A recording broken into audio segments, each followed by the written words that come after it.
Okay, here we go.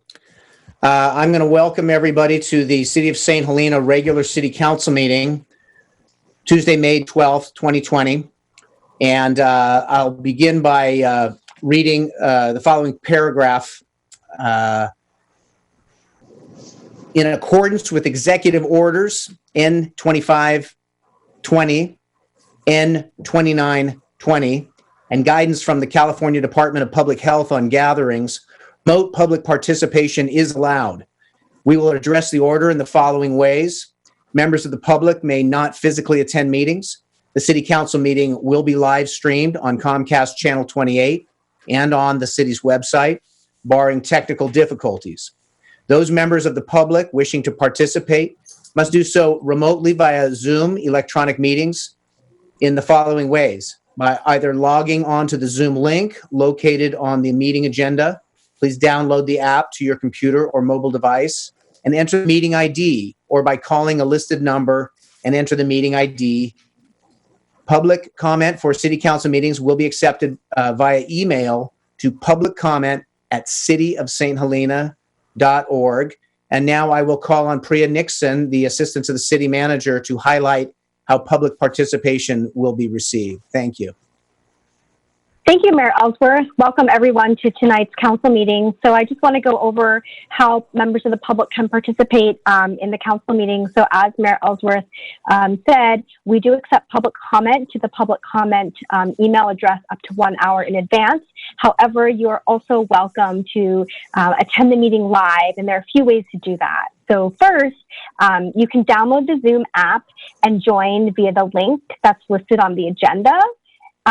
If you want to call in, there's also just the option to use your telephone number, and you'll have to put in the meeting ID to join the meeting. And then during the time when the mayor calls for public comment, you will have the opportunity to do the raise your hand feature. And for the raise your hand feature, it's very easy. All you have to do is, if you're just calling in, it's *9. And then if you're using the app, you can just down below or up above, if you're joining with an iPad, there is an opportunity to actually raise your hand, and go ahead and do that. And during that time, I'll be able to unmute people. And I would also just like to say that as we see members of the public join, it's helpful if you have a name associated with your account as well, so that we can see who's with us. So that is how you are welcome to participate in our City Council meeting. So thank you. Very good. Thank you. And now we'll move to the Pledge of Allegiance. The way we can do this is I'll lead the pledge. We can all remain seated. If everybody mutes their microphone and just follows along, that will work out just fine. So if we place our hands on our heart and follow after me, I pledge allegiance to the flag of the United States of America and to the republic for which it stands, one nation, under God, indivisible, with liberty and justice for all. Thank you. Okay, and with that, we will then move to our roll call. Mayor Ellsworth? Here. Vice Mayor Doring? Here. Councilmember Chateau? Here. Newton? Present. Overseer? Here. Okay, now we will we'll move to public forum. I want to just take a moment to thank the community for the continued calm and patience as we work through these recovery phases from the coronavirus situation. And we'll move and participating this way with us remotely. So we'll move to the public forum. I'm going to ask Ms. Nixon if we have any public comment at this point. Thank you, Mayor Ellsworth. We do have someone who has raised their hand. I'm going to go ahead and allow them to speak and start the clock for 4 minutes. Please state your name and let me unmute you. So you should be able to speak now. Yes. Can you hear me? Great. Yes. My name is Eric Sklar from 1610 Kearney Street. First of all, council and staff, thank you so much for your service during this time. I know what a struggle it is. As a public official myself, I know how hard it is to conduct government business, and you guys are doing a superior job of meeting the needs of the community and creating the same kind of open public dialogue that we always expect in St. Helena. So thank you all for that, both staff and council. I wrote a letter on behalf of myself, Jeff Hansen, and Justin Hills a few weeks ago about the ballot measure that has received title and summary from the city. We were really getting mixed messages from both the county and voting officials about whether we were allowed to gather signatures during the signature gathering period after we received title and summary. One Board of Supervisors member said we should talk to the sheriff about whether or not they should be out there, whether they need to be arrested for collecting signatures on public streets during the COVID crisis. We didn't want to even go that far. We didn't want to make people feel at risk from signature gathering. But as we're starting to open up public over the coming weeks, we could gather signatures in a safe and careful way. We have a set of procedures that have been outlined by the state, but the deadline obviously passed last week. I tried to speak about it at the joint meeting and was not allowed to. So we're asking you now, in favor of democracy. You don't have to agree with the ballot measure. You don't have to support it. You can be against it. But if you support democracy, you guys have the power to extend signature gathering for another month or so.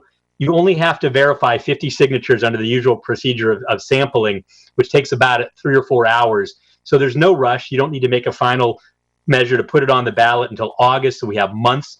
I'm asking, and my fellow members of this effort are asking you to extend the signature gathering for a month or so we can go out safely, gather 500 or so signatures, and put this on the ballot. If you support democracy, there's no reason not to allow us to do that. So I urge you to do that. This would be for dispensaries within St. Helena at a couple locations. Again, whether you support it or not, you should support democracy. Our citizens want access to cannabis. There have been all kinds of things said about whether dispensaries are good or bad for communities. It has been shown in all the communities where they've opened that crime goes down, that youth use goes down, that drunk driving and driving under the influence goes down. And there have been statements that this is a dangerous gateway drug. Alcohol is actually the gateway, if there's such a thing, and that's so obviously we're not banning that. We allow tasting rooms and liquor sales all over our city. The adults' use of cannabis at facilities that require an ID to get in, that have a guard at the door, are far safer than the way we allow the sales of other chemicals that adults may choose or not choose to use. So I urge you at your next meeting to put it on the agenda and to extend the signature gathering so that we can gather the signatures and see what the citizens of St. Helena think. Again, I thank you for your time and your service.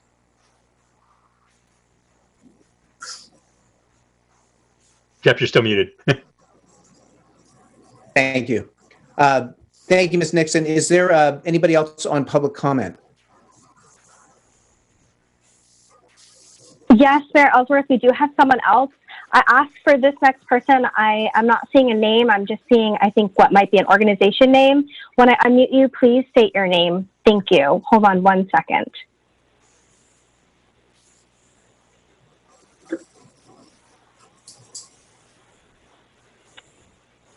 You should be able to speak. Hello, can you hear me now?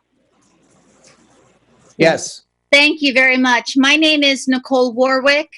I am the founding executive director of Families Advocating for Chemical and Toxic Safety. I also work with the local nonprofit Daily Acts as the environmental health programs manager. I would like to speak to my desire to urge you to consider restrictions on the use of synthetic pesticides on all of your city properties. I speak to you on behalf of your vulnerable community members.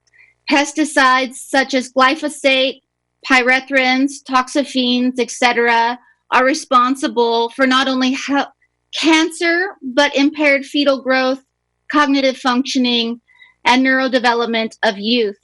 There is an increased susceptibility to testicular cancer, breast cancers, and latent expressions of brain cancers associated with exposures to these dangerous chemicals. It is in the best interest of not only youth and elderly, but also the immunocompromised people in your communities to put a measure before your city council to consider restriction, a full ban on all synthetic pesticides that are used in public spaces. specifically spaces that are frequently utilized by children, spaces like public parks and trails.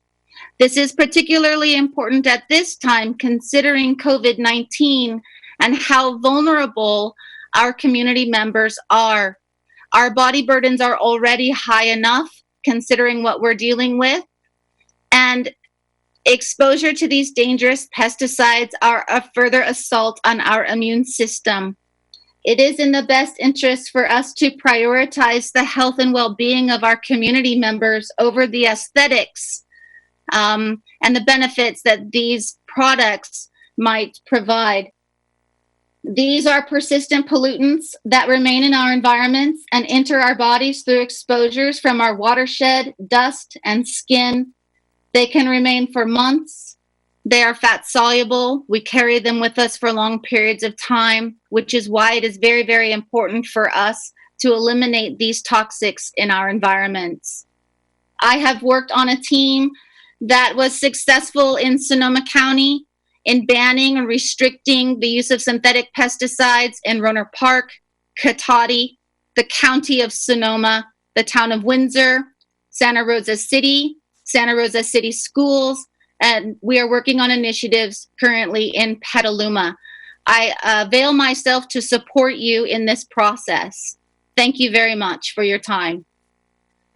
Thank you. Are you still on the line? Yes, I am. I'm going to be talking about a letter in a few moments regarding this. In St. Helena, our practice is to not use these chemicals. Is there a way to communicate with you, or can you send us an email with a way to communicate with you as we move this discussion forward? Absolutely. I'm already been in contact with Ann Wheaton. You may recall, Mayor Ellsworth, that you invited me to speak at your St. Helena Health Forum back in January. That's right. Very good, yes. And I'm happy to assist you in this process moving forward. Thank you. You're welcome. Are we seeing any other public comment? Mayor Ellsworth, I am looking right now, and I am not seeing any more individuals who would like to speak during public forum. Thank you. Thank you. Very good. So with that, I will close public comment, and I will bring it back to reports by staff and city council, future agenda items, and AB 1234 reports. I will start with our city attorney and ask if there's a closed session report out. Yes, good evening, Mayor and Council. The City Council held a closed session this evening immediately prior to the 6 o'clock regular meeting. While there wasn't any specific reportable action, the Council did give direction to Council. Thank you. And our City Manager, Mr. Prestwich. Good evening, Mayor and Council members. This is National Police Week, and so I want to recognize our police department this week, and also the recent promotion of Justin Tharp. He's our newest lieutenant with the police department. Congratulations to Justin. Right. Thank you. And our Finance Director. Thank you, Mayor Ellsworth and council members. A few items that I just want to remind the public as well as the City Council. This upcoming Thursday from 9 a.m. to noon, we are having our first budget workshop. Later on tonight, that budget agenda will be posted along with the staff report.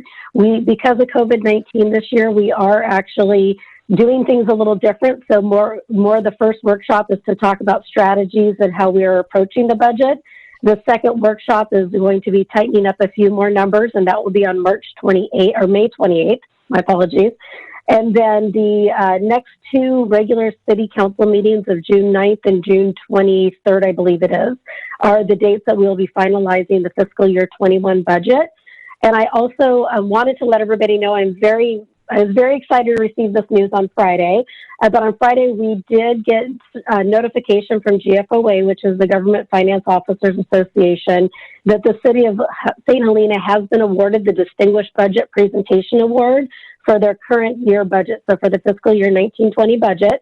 This was the first time that we have applied for this award, and we have also received it, which is a very exciting thing for me to be able to report out. Part of getting this award is very grueling. There are several different sections with a total of 31 criteria. And in determining if you get the award or not, there are 3 raters.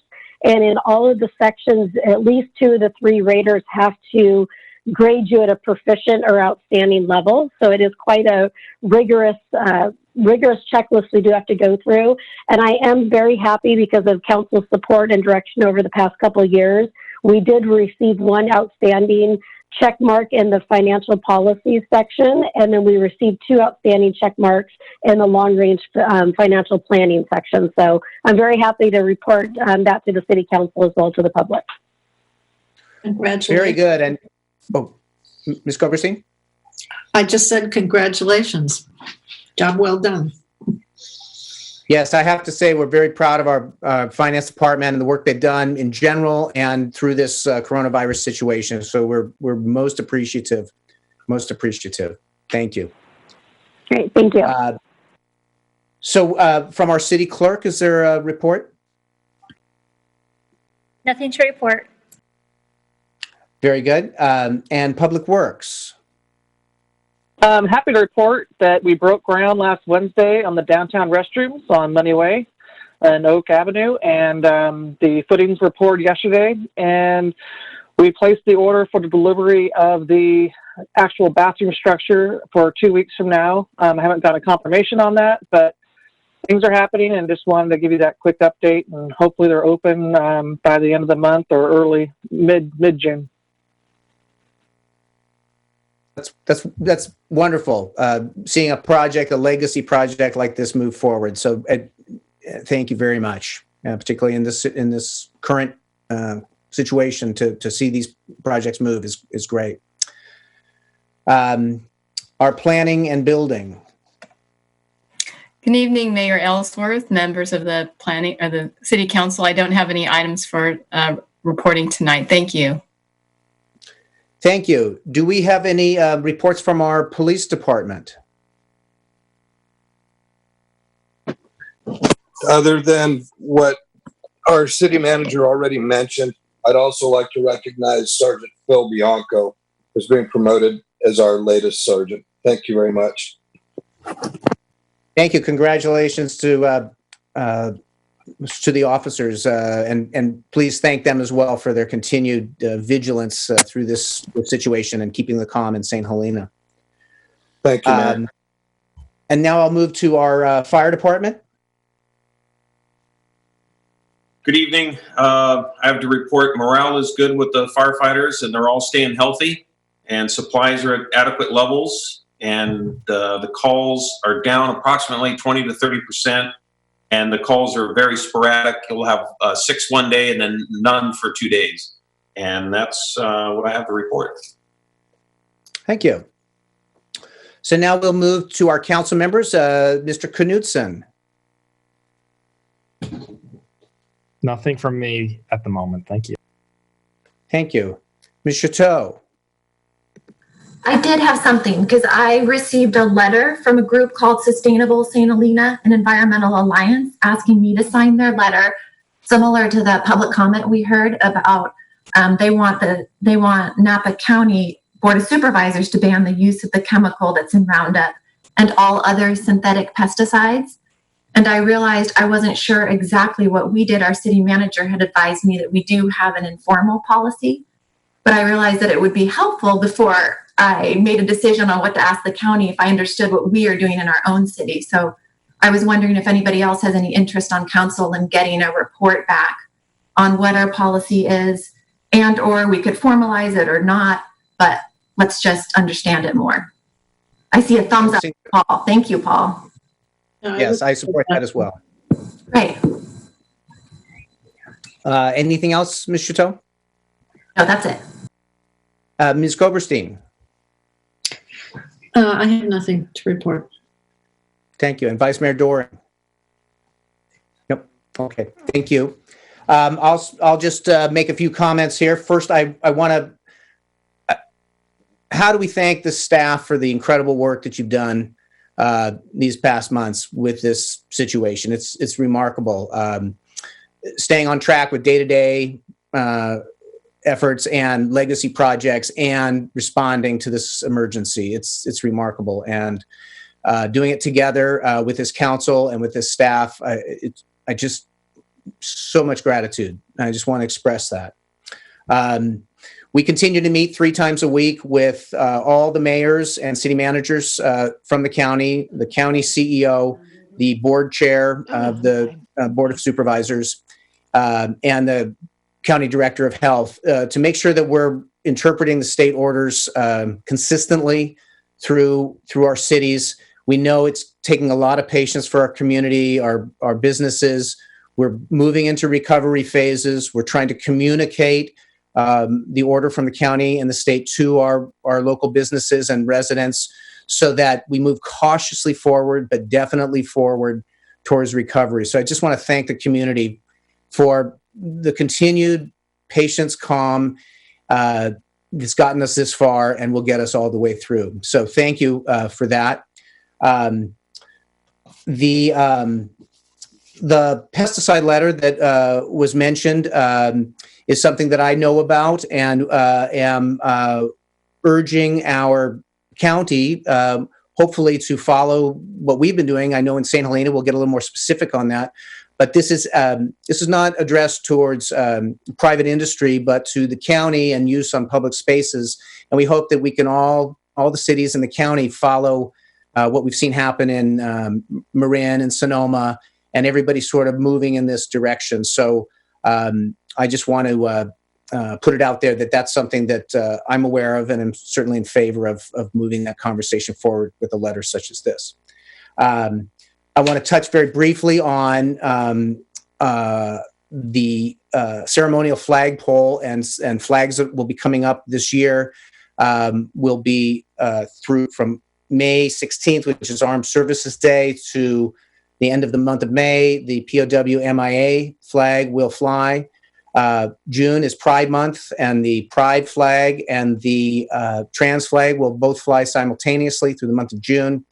And in September, the Mexican flag will fly, as it did last year. And so in October, the Italian flag. And these flags are all part of the schedule for the ceremonial flagpole that brings us all together. And hopefully we'll see more requests for different flags that we can keep pulling the community together with. So that is my report at this point. And once again, just asking the community to hang in there with us, be patient. I want to give out a special thanks to our city manager, Mark Prestwich. His focus, not just in St. Helena. I mean, in St. Helena has been incredible, but also his ability to bring unity around the county in conversations with other city managers, mayors. He's been a strong part in a cohesive approach countywide. So I want to say thank you to Mr. Prestwich. And with that, then I will move on to our staff briefings, and we will begin with the Upper York Creek Dam project with Ms. Smithies, our Public Works Director. Thank you. As of yesterday, we had issued our third addendum. There's quite a few questions and comments on this large project. Another addendum 4, and hopefully the last addendum will be issued tomorrow. Our bid opening is next Wednesday, May 20th. And I received the California Fish and Wildlife Agreement today to sign, and I signed it. So now we're just waiting on their end of the format to sign, and we'll have our permit for the Fish and Wildlife. The Water Board said they had draft conditions last week, so we may be seeing that permit anytime now. And then the last one will be the Army Corps of Engineers, which has a Section 106 consultation, which is with the Native American tribes and other archaeological concerns, but they're trying to expedite that, so we should have something hopefully by the end of the month, so we don't delay award in June, any further in June. And that's all I have to report on that end, but things are moving. Oh, and we have a draft record of survey with Terra Firma provided this afternoon that will be hopefully recorded with the county. So we'll officially show on the parcel maps that we do own portions of York Creek below the dam. And that's the end of my report. Very good. Any questions on that? Seeing none, we'll move to item 7.2. This is update on wastewater treatment plant upgrade, also by Ms. Smithies. Yes, tomorrow is our deadline for requested proposals to complete the CEQA NEPA. Oh, wait, that's Thursday, excuse me, May 14th. We'll receive our requests for proposals for the CEQA and NEPA consultation for the wastewater treatment plant upgrades. In addition, our consultant, Hydroscience, is working on request for proposals to solicit for package plants. It's a step in the process for our USDA or our loaning program to have that in place. So things are rolling along that project as well. Thank you, and it's great to hear progress on both of these issues. Any questions from council at this point on this issue? Seeing none, we'll now move to our consent calendar. I will read through the consent numbers if anybody would like to pull one. Item 8.6 will not be heard this evening. It will be agendized for the May 26th meeting. And so I'll read through the numbers, and if anybody would like to pull one, please let me know. We'll begin with 8.1, 8.2, 8.3. I'd like to pull 8.3, please. 8.3, okay. And then we'll go to 8.4 and 8.5 and 8.6 will not be heard this evening. And then I believe that is it on our consent calendar. So, Mr. Mayor, request a motion. there's 8.7. Oh, maybe my script here went out of order. Let me move. Sorry about that. Okay. Sorry. And 8.7. So with the exception of 8.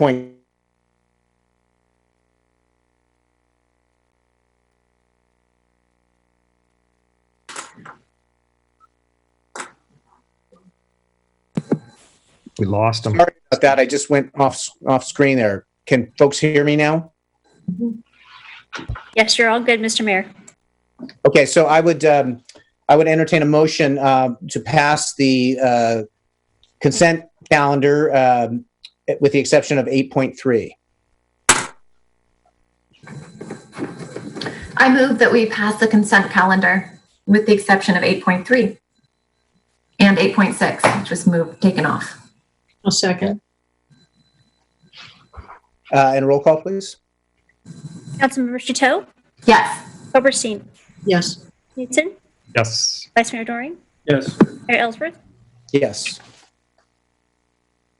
Okay, and so we'll 8.3. Can we get some clarification or some thoughts on Mr. Knudsen? What your thoughts are? Yeah, the only thing I wanted to add is that you gave the whole list of the entire, sort of through October on what the ceremonial flags will be. And yet this is only sort of 2 out of, it seemed like there were 6 or 7 of them. And I just wondered why we couldn't add them all in at this point instead of waiting. These ones were put on because some language had to be changed because of the dates.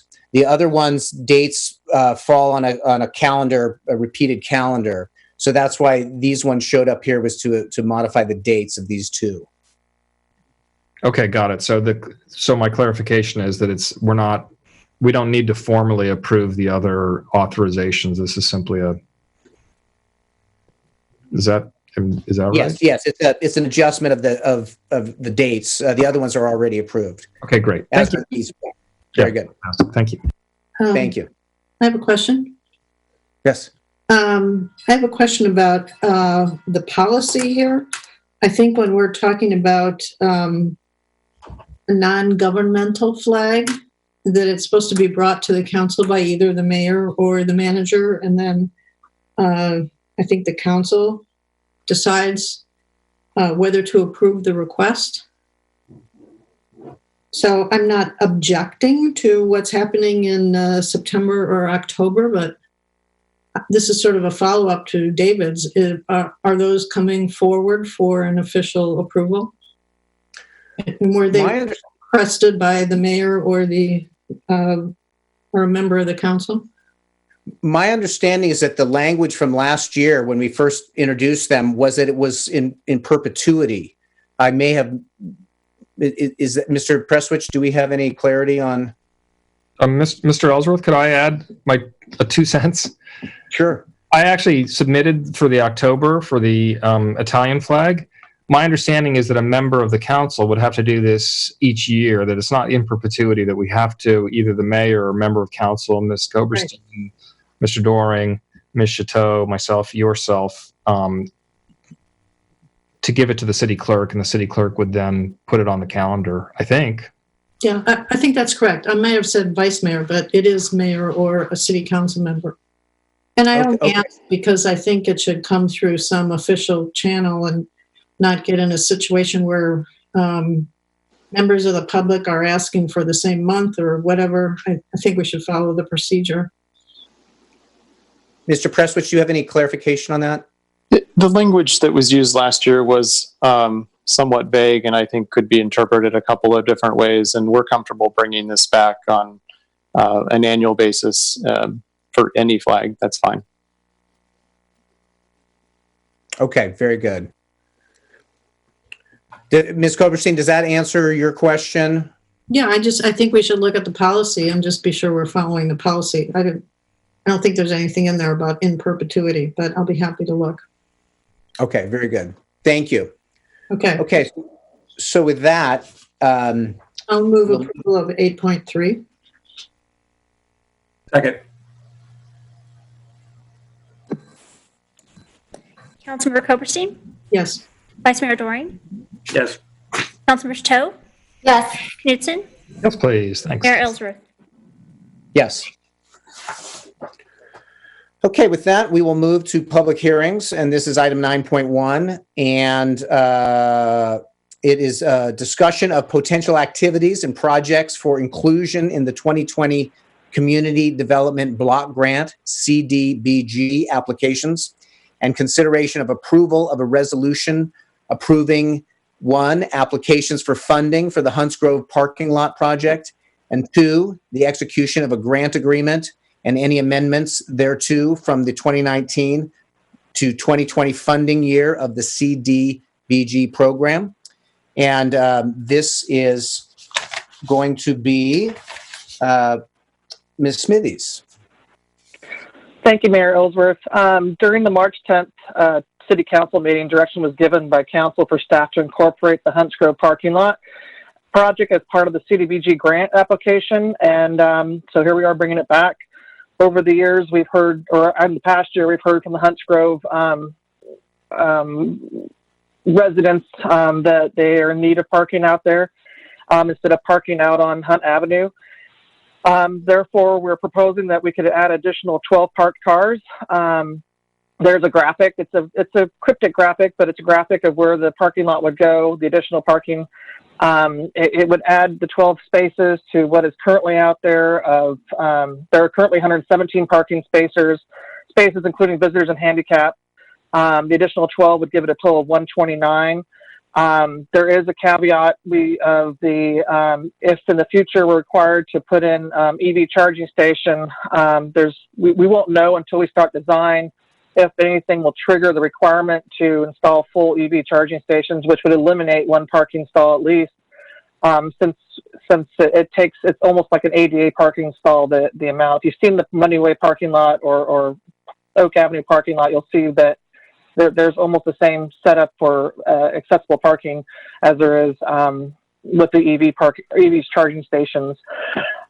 We have been coordinating with the Hunts Grove management, and we've reached out to them. I believe city manager and assistant city manager also reached out to residents the last couple of months.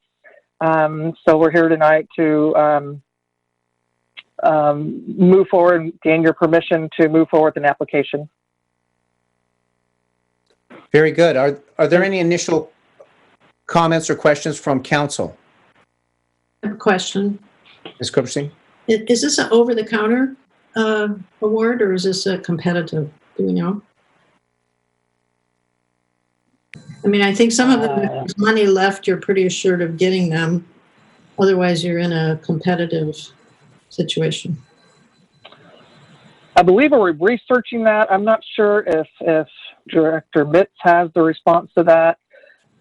We were having issues getting feedback from the CDBG grant program, identifying whether or not this is over the counter or competitive. We'll find out after we. Yes, we will. Ms. Chateau? I have a question too, just to clarify with the EV charging station. Are you saying that if it gets triggered, we would need to put one in that parking lot and it would take one of the 12 spaces? Well, so there's already existing accessible parking stalls, so it's possible that we could utilize that so we're not losing or maximizing. We'll make it so it kind of coincides with an existing accessible stall. We may be exempt. It all depends on when we start the work. If there is a need for one, then we'll probably be required. It was just the building official, our city chief building official gave us, there's different implementation requirements, and we didn't get that involved with it because we're not that far. We don't have the money yet to do so. Okay. The grant would assist with that. Okay. Yeah, I think it would be great to add more EV anyway to our city. If there's a need there, could be solving that too. So it doesn't sound like a complete negative to me. Sounds good. And then my other question is this, just to clarify, we're adding this project to the other three we already have and that we discussed at the earlier meeting. So this is adding a fourth project that we're asking for funding for. Correct? Yes, however, point of clarification on that, because we did do some additional research in the neighborhood close to the Cornell pump station and determined that we were not going to meet eligibility based on the feedback from the public. We needed to meet certain criteria. Mm-hmm. Yeah, I remember that. It was an exercise worth the effort because of the over-the-counter nature of that particular grant, but we determined that we were not eligible, unfortunately. Okay, thank you. Could I, yes, I ask a further clarification, or actually, I'd like to agendize something for the future, because Ms. Chateau brought up, I think, the incredible need for us to have additional charging stations in our city, and I'd like to agendize sort of our existing contract with EVGO and sort of what this means moving forward if we were to have additional spots and where we might want to put them. So I hope to gain some additional support from the council to agendize this in the future. Thanks. Yes, I support that. Thank you. Any other comments? I have a question. I've seen with parking lots, structures that hold solar above the parking lot. Is this something that could be requested in looking at this grant, or would that complicate things? Is there an aspect of that could be looked at?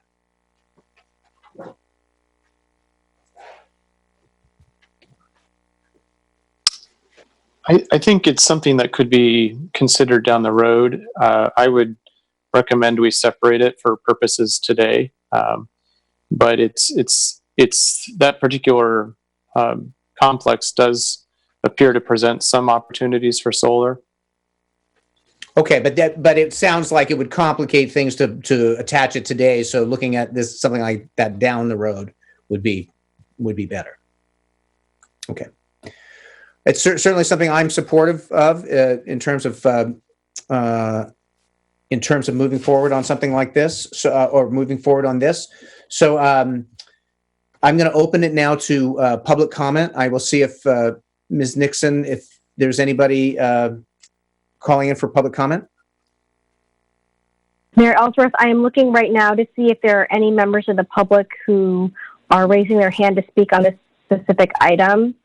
Again, it's the *9 if you're calling in, or the raise hand feature on the app, either in the top part if you're on an iPad, or the bottom part if you're on a computer. And I'm not seeing any raised hands.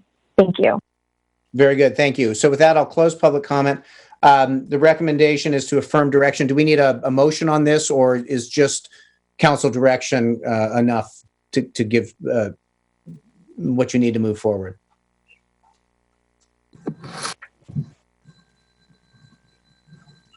I believe there's a resolution there, isn't there? I'll move approval of the recommended staff action. Okay. I'm seeing it here. Thank you. Second. And we have a second. Okay, so we'll have a roll call, please. Councilmember Koberstein, Yes. Chateau, Yes. Knudsen, Yes. Vice Mayor Doring, Yes. Mayor Ellsworth. Yes. Thank you very much. And now we'll move on to item 10.1. And this is discussion and consideration of the City of St. Helena water supply and possible direction of establishing a water shortage emergency condition requiring the implementation of Phase 1 water regulations. Ms. Smithies again. Thank you. As you all know, I've been reporting once a month on this, and it looked like we may have gotten, we typically over the past 11 years have received March and April rains that put us over the 80% mark by this time of year, and we're entering May with a 65% water reservoir capacity up at Bell Canyon. And even though our criteria for establishing Phase 1 water regulations as a supply usage balance in the fiscal year, which is July 1st, is in a deficit, we're not going to receive more than 400 acre feet of City of Napa water. The volume of water anticipated to be available prior to the next November 1st is not sufficient to meet projected demand of the city without additional demand reduction. And item 4 is conditions requiring the establishment of Phase 2 water emergency as determined by the Director of Public Works appear to be imminent. We create the Safe Yield Committee in 2011 helped develop a spreadsheet that city staff utilizes to determine a water shortage emergency.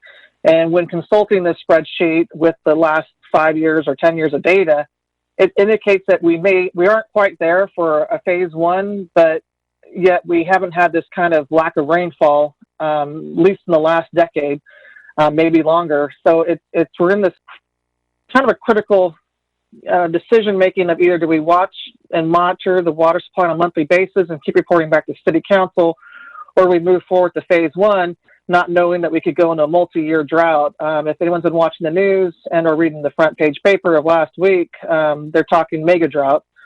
So it's concerning. I've given you the 2 recommendations of at the minimum, conserving the Bell Canyon water supply. And if we start getting rains in November, maybe it can be released if they keep steady and get us out of a critical supply. We're looking at a projection of a 30% water capacity or storage left in the Bell Canyon entering November. While that could meet our demands, it's pretty low at the end of fire season to have that amount of we're that low in our Bell Canyon. If we were replacing the intake tower this fall, it might be a good thing, but we're not there yet. So my recommendation to you would be, I know it's conservative going to the next step to a Phase 1 water restriction. And there is a surcharge that is implemented to make sure that the revenues continue to come in for all the operations and capital projects. But it's City Council's decision, and it's concerning that we're here. And that's what I have to report to you tonight. It's a difficult decision to make. Go ahead. No, please go ahead. We thought the trend was that the numbers weren't as high with the COVID shelter in place, but they did go higher. They are higher than usual because people are at home. They're using their water. We're also in droughts. The water demand is higher. So it's concerning how this is going to continue once stores and commercial businesses start opening up to the public and we actually get a higher demand. It may go down. But right now we're trending upwards in the last 2 months of water use. And it's a 6% surcharge? Correct. Do we, will you leave it there and I'll open it to the council, Ms. Smithies? Yes. Are you comfortable? Yeah, okay. Any immediate thoughts from the council? I have one question about the water rate surcharge. Is it automatic even, I thought the way the chart was set up was certain months of the year were listed as drought. April, maybe you remember this, but I didn't know if the surcharge sort of automatically came into effect during the summer months, or if it actually requires the enactment of the phase one restrictions to do that. There's two different structures with the current water structure. So the first is your non-drought period. Within the non-drought period, which is what we're in right now, you have your off-peak and your peak seasons. So that's the first section of it. And then if you get in the drought period, you also have your peak and non-peak. So there are different rates for the drought period for both the peak and the non-peak. It is about 60% higher. So when you're talking the peak season, which is May to October, it's under the current rate structure, it's 36 cents higher per unit. And in the in the off-peak periods, which is the November through April, it's 33 cents higher per unit. So I hope that answers your question. Yeah, if I understand it correctly, implementing the restrictions isn't really going to affect the rates because the surcharge will already kick in based on the period of the year that we're entering. Correct? No, it would actually, as soon as we enter into the phase one, it will automatically increase to the drought period rates. And so it will go, entering phase one does increase it to the drought period rates, where we're currently paying the non-drought rates for the peak and off-peak seasons. Okay, thanks. Any other council at this point? Mr. Doring? Public Works Director, do we have at our disposal the data that shows the groundwater elevations for the wells that we use for municipal domestic purposes, sort of see the trend lines of what those elevations have been for the last several years? We have the cumulative totals. I could probably get a graph developed for that. I believe that's the operations our water plant has done over the past. They've been low. They're lower than what we used to be prior to 2011. I'm particularly concerned about the use of groundwater for municipal purposes, as is the entire county generally. We're the scofflaws in that regard. But that would be interesting data for us to see how our aquifer is being affected here locally. And if there's a link, it's very difficult, I think, to make the link between our wells and the aquifer, but I would like to see that data at some point. I think that would be useful information for us. And then I guess I don't see a big trend or big change, but we have not published the April report yet for water in the city of St. Helena, or have we? We just received it last week. Oh, we did. Okay, I didn't see that online. If it's not online, then I've seen it, but if it's not online, I'll get it posted. Okay, that's great. But our numbers were up last month. Yeah. Is there?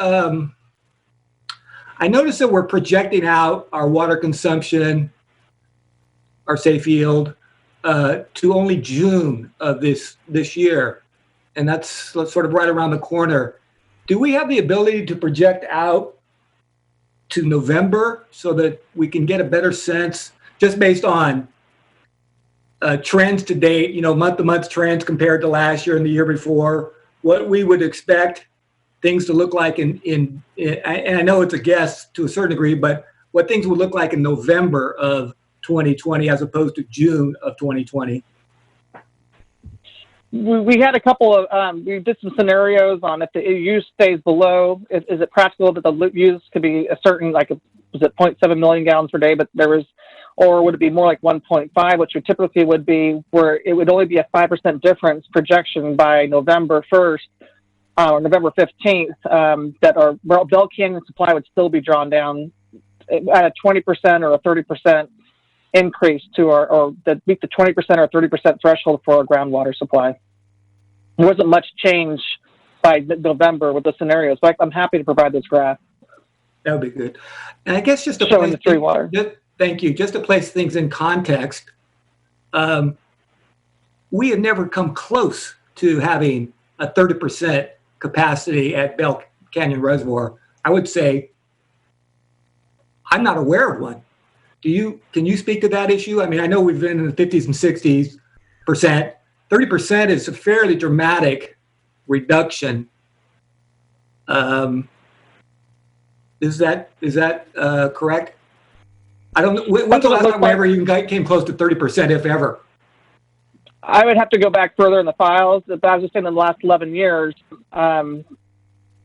based on the spreadsheet that was provided that I built on with the last 5 years of data, it didn't look like we've ever come that close. Okay. Thank you. Any other thoughts from the council? I have a question. Are we prepared with conservation education material to go out if we were to implement something like this? Are we ready to really communicate to the community why we're doing this and the situation we're in? We still have material. That's something that's continued since the outcome of the Safety Yield Committee, I believe. We had Jennifer Toole that was assigned as the Water Conservation Coordinator in 2015. That followed to another staff member, and our management analyst is also assisting with water conservation. And I also want to clarify that we do have the water conservation that's continued. We used to do it at the farmers markets in the past. We could continue to do that, but we could also ramp it up. You know, that has never stopped. We've always had the water valves and 5-minute timers for your shower or less available in Public Works. That's very good to hear. And yes, Mr. Knudsen. I wanted to make a comment on Mr. Doring's comment, if you don't mind. I thought you're absolutely right, Vice Mayor Doring. It's incredible that we could get to that sort of level, given that we've never been there before. And what I would like to have more information on as well, I mean, our hotels are closed, our retail is largely closed. What percent, and I know though, I mean, our second homes and our town is full that way. So what percent is typically business versus residential use, particularly, you know, Meadowwood's closed. I mean, everyone's closed. So it's sort of striking. It'd be lovely to look at sort of data over time on this, if we could. And then we're also on a bi-monthly billing. So we'll get those on, we should have our reads on May 8th. So we didn't have that information in time for this meeting to see what the last 2 months that maybe Director Metz would like to chime in on what was the high usage. Was it the presidential? We do have that monthly data. We just don't have it yet for the last 2 months. I can definitely chime in on that and try in formulating the quarterly finance report. Initially, it shows for March and April, because we are on the bi-monthly billing. By the end of this week, early next week, we'll actually have the bills out and generated.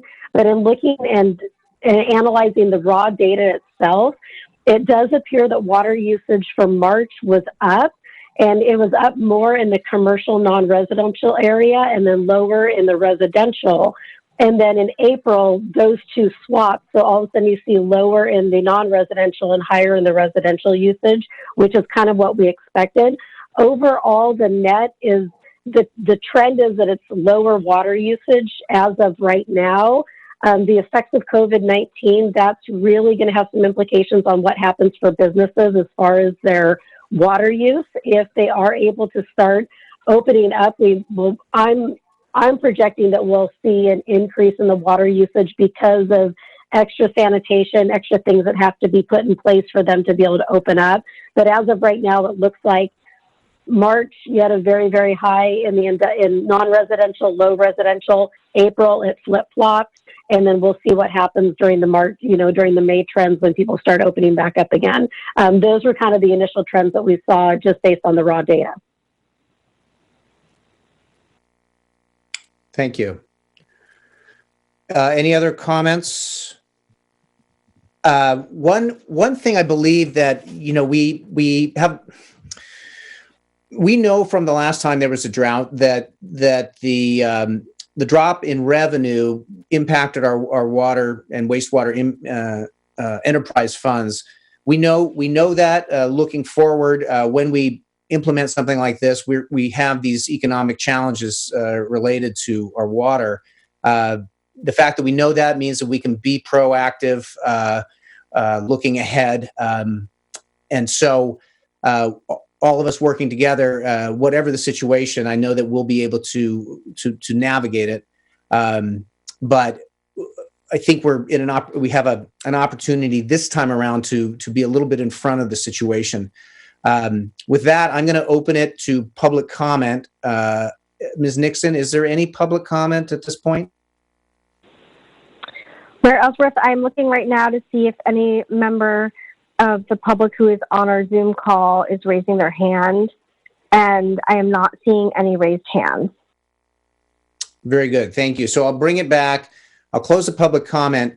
As difficult as this decision is, particularly with this coronavirus economy, to ask our citizens to absorb a higher cost, I think we really need to think about this because of what we're projecting. Any thoughts from council on a decision here?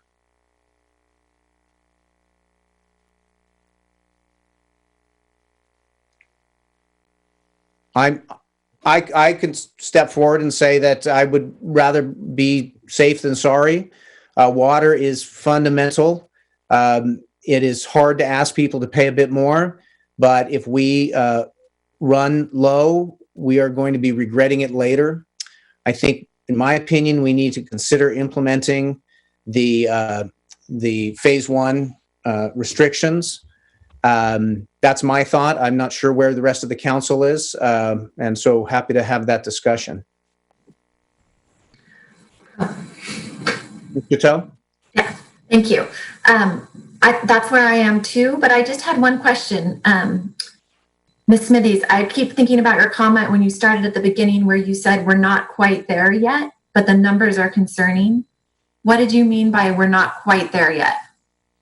So when that came to the water shortage emergency, there was a spreadsheet developed. One of the members of the Safe Yield Committee, Tim Neiman, developed a great spreadsheet with trends, and it gave you some trigger points. And because they were trying to make it that we wouldn't jump the gun on water shortage concerns. I guess in the past we were always perpetually in a water conservation, water drought. And situations. So they developed it so that maybe like a dry year of 21 inches. This year we're only at 18.58 inches, or 18.48 inches. We got some rain the last couple of days, but we can't retain any of that water that comes in after April 15th. So it might help people less watering their lawns or their crops, but what helps us is when we're retaining the water between November 15th and April 15th. Okay. So we had a really low so they determined 21 inches was a very dry year for St. Helena. We're below that. We're at 18.48 inches. And we didn't get it towards the end of the year, the end of spring, like we typically do.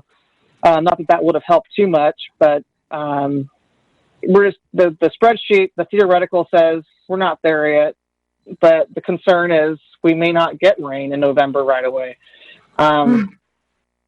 And that's what the concern is. So I always had 11 years of data to look back really quickly on, and we've always gotten March, April rains. We didn't get that this year. We got as low as 75% at this time of year, and I can't remember if that was 2009 or 10, but we have the data to show that. Mr. Doring? This always perplexes me every time I put my focus on this issue, and I only do it sporadically. But the question of 30% of what? So I've seen so many different numbers in terms of our overall Bell Canyon reservoir capacity. So 30% of some number, right? Potentially, obviously, projected. Is it 30% of 2,000 acre feet, 21 acre feet, 2,400 acre feet? Because I've seen all three of those numbers published in different data, and so it makes a difference. I know we haven't dredged this Dam. And I know the capacity is shrinking as more sediment is going into the dam. What 30% of what? Because I think that helps put into context what kind of actual capacity we may have in the fall. 30% of what, I guess, is the question. I'll have to get back to you on that. And also, it probably makes sense to run all these numbers again. We've been very conservative on our groundwater. That was one of the outcomes of 2011 Safe Yield Committee. Was we've been I guess chastised over the years for using too much groundwater, like 700 to 800 acre feet a year. With the 600 acre foot calculations, we've gotten down to maybe 450 or 350 to 450. I'd have to go back to those numbers and get back to you on that. As far as Bell Canyon. I have a question for Mr. Presswich. If we took a little more time, a few more weeks, either the next meeting or 2 meetings, came back with more data, and I want to see your comfort level and Ms. Smithy's comfort level on perhaps waiting a meeting or 2 to make this decision once we get a little more data, but at the same time, starting to push our water conservation message so that we're being proactive on conservation. At the same time, we're doing our final calculations and analysis to see if we move into phase 1. What are your thoughts on that? Would you be comfortable hesitating or pausing a little bit to get a little more data? Well, I think it's sort of the same conversation that the Public Works Director and I have had over the last couple of weeks, where we're in this area where if the numbers don't materialize later in the year, it gets uncomfortable. And so, but the council has raised some additional questions tonight, and I think it's reasonable for us to dig deeper on some of these numbers, see if we can bring you some additional data. There's an opportunity certainly for us to continue to enhance messaging related to conservation over the next couple of weeks and come back with you with more answers to your questions, and we can revisit this issue at that time. How does the council feel about that, Mr. Doring? Thank you, Mayor. I'm supportive of that. I'd like to see more data. I think 2 weeks is not going to make a difference for us, or whatever it takes to get that. One of the points I would also like to, one point of information that I'd also like to receive is maybe a couple different alternatives in terms of how much groundwater we can use, the different mixes of Napa water, Bell Canyon water, and groundwater from our domestic wells, with the idea of if we can try to reduce that and maybe bump up the others. I mean, it would be good to have a couple different alternatives, options that we can look at depending on the scenarios. But I'm supportive of waiting just a little bit for this data to come in.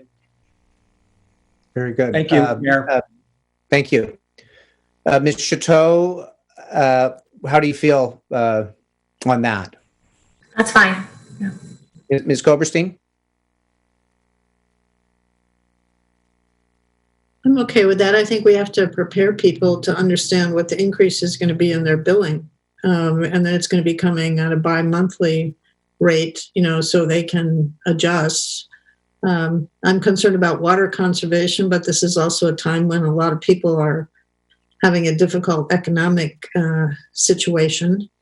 So I'm fine with getting more information. We may find more people who need hardship agreements or something to get through this time period. Thank you. Mr. Knudsen. Okay.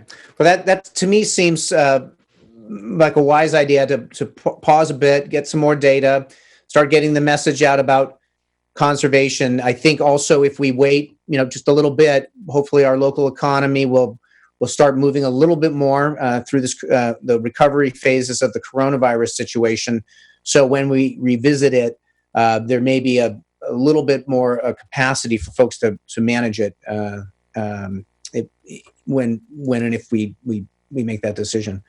So does that let me in terms of what you need on the item. find my, sorry about this. Do you need do you have direction, Mr. Presswich? You do have direction. Very good. Okay, thank you. So with that, we will then move to our item 10.2. This is approval of a resolution authorizing Phase 1 business recovery marketing partnership with City of Calistoga and Town of Yountville and the respective chambers of commerce. And 2, authorizing the city manager to execute a professional services agreement with the St. Helena Chamber of Commerce in an amount not to exceed $25,000 for business recovery marketing services. And this is prepared by Priya Nixon. Is this going to be presented by Priya or the city manager? The city manager. It'll be the city manager. Thank you, Mayor. As you recall, before COVID, we were talking about branding and marketing and planning to return to the council with additional data that you had requested. And so pivoting a little bit with the advent of COVID and more recently, just 2 weeks ago, the governor announcing a 4-phased plan to return, to move slowly away from the shelter at home and slowly, gradually reopen our businesses. And also participating in telephone calls with our partners around the valley, particularly listening to data research from Visit Napa Valley about how consumer sentiment has really changed in just the last couple of months. As businesses reopen, the market research is telling us that consumers are more interested in a rural destination. And perhaps there is a competitive advantage for cities like St. Helena and some of our additional neighbors nearby. And so over the last couple of weeks, I've had conversations with the city manager of Calistoga and the town manager of Yountville about ways that we could potentially partner with our chambers and augment resources to invest in what we would call a business recovery marketing plan that essentially optimizes the investment because fewer dollars would be dedicated to the content creation and more dollars could be directed to the actual marketing. And so what we've crafted is a strategy where each of the agencies would contribute $25,000, and that pooled $75,000 would be targeting a campaign that really markets to California, and in particular, primary emphasis on the Bay Area and secondary emphasis on the Sacramento area. So we know we have about 10 million people that live within a reasonable driving distance within a couple of hours of St. Helena. And the concept here is to work together to reopen our businesses and bring visitors to those businesses that have been struggling.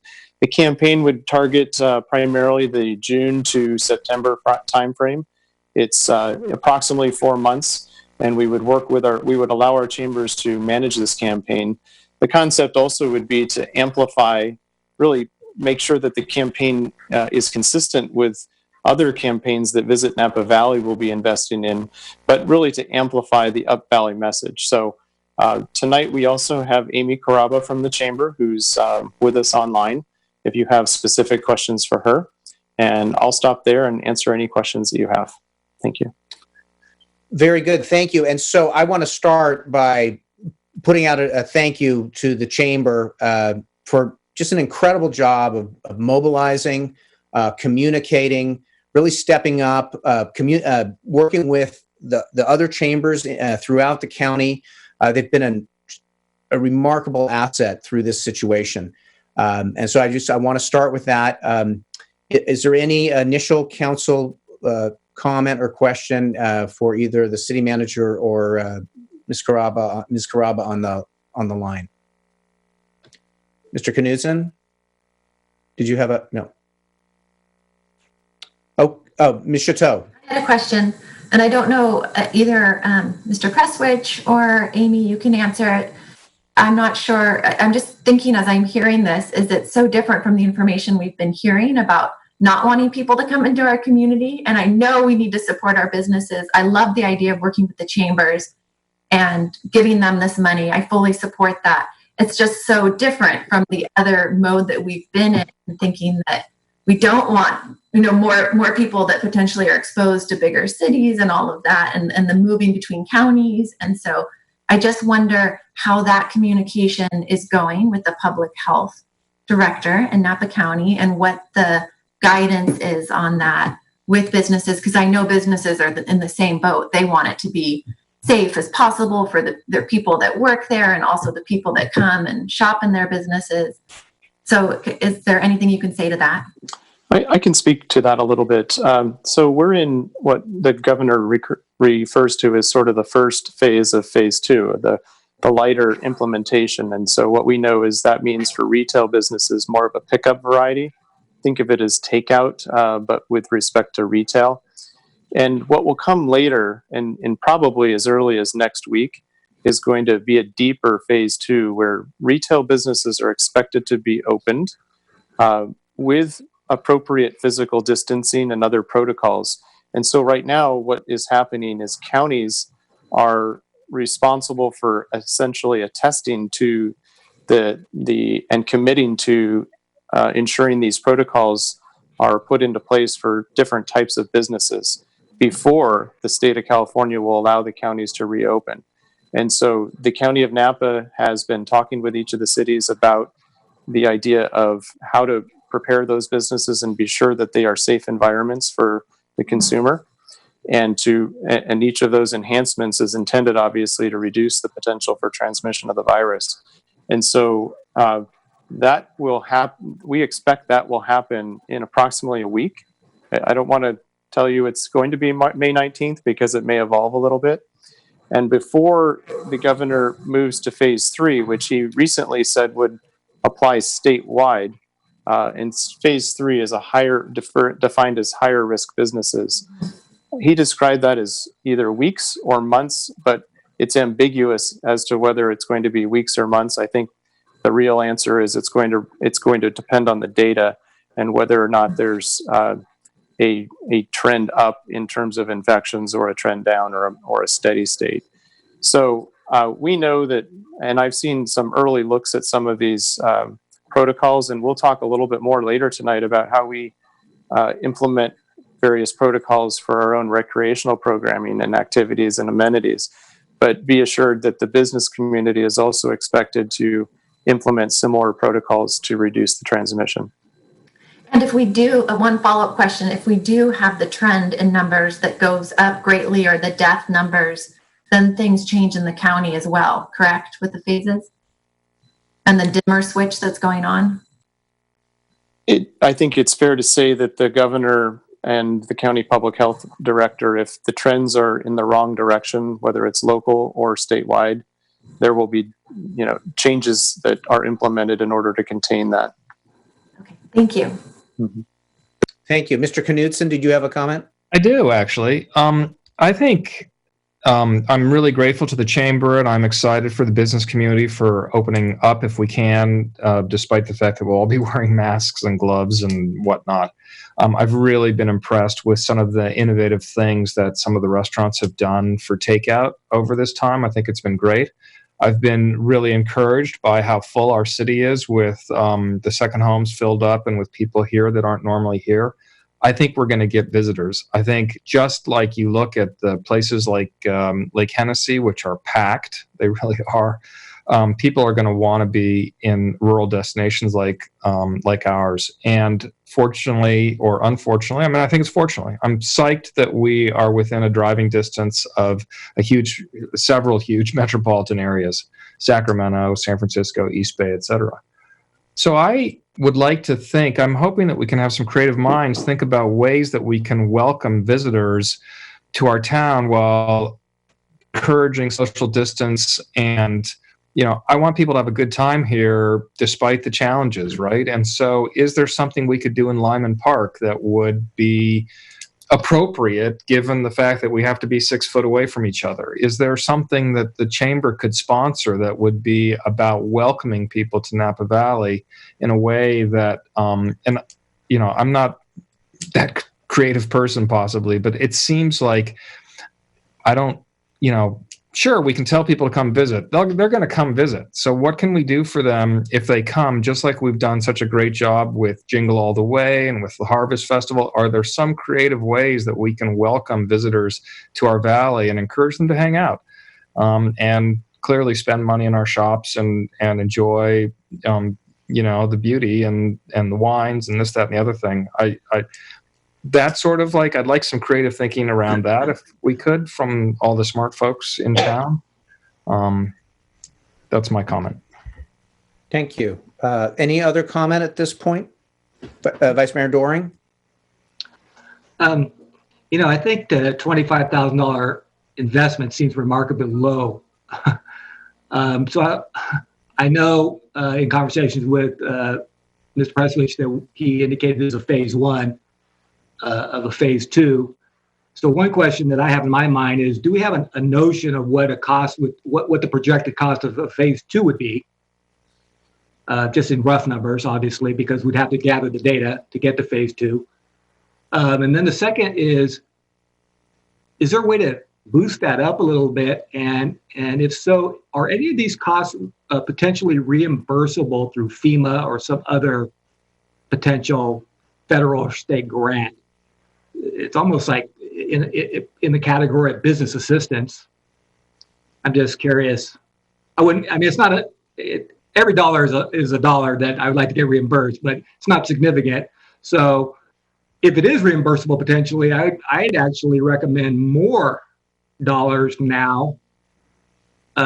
Maybe that will kind of screw things up with other cities. I don't know, but I don't know.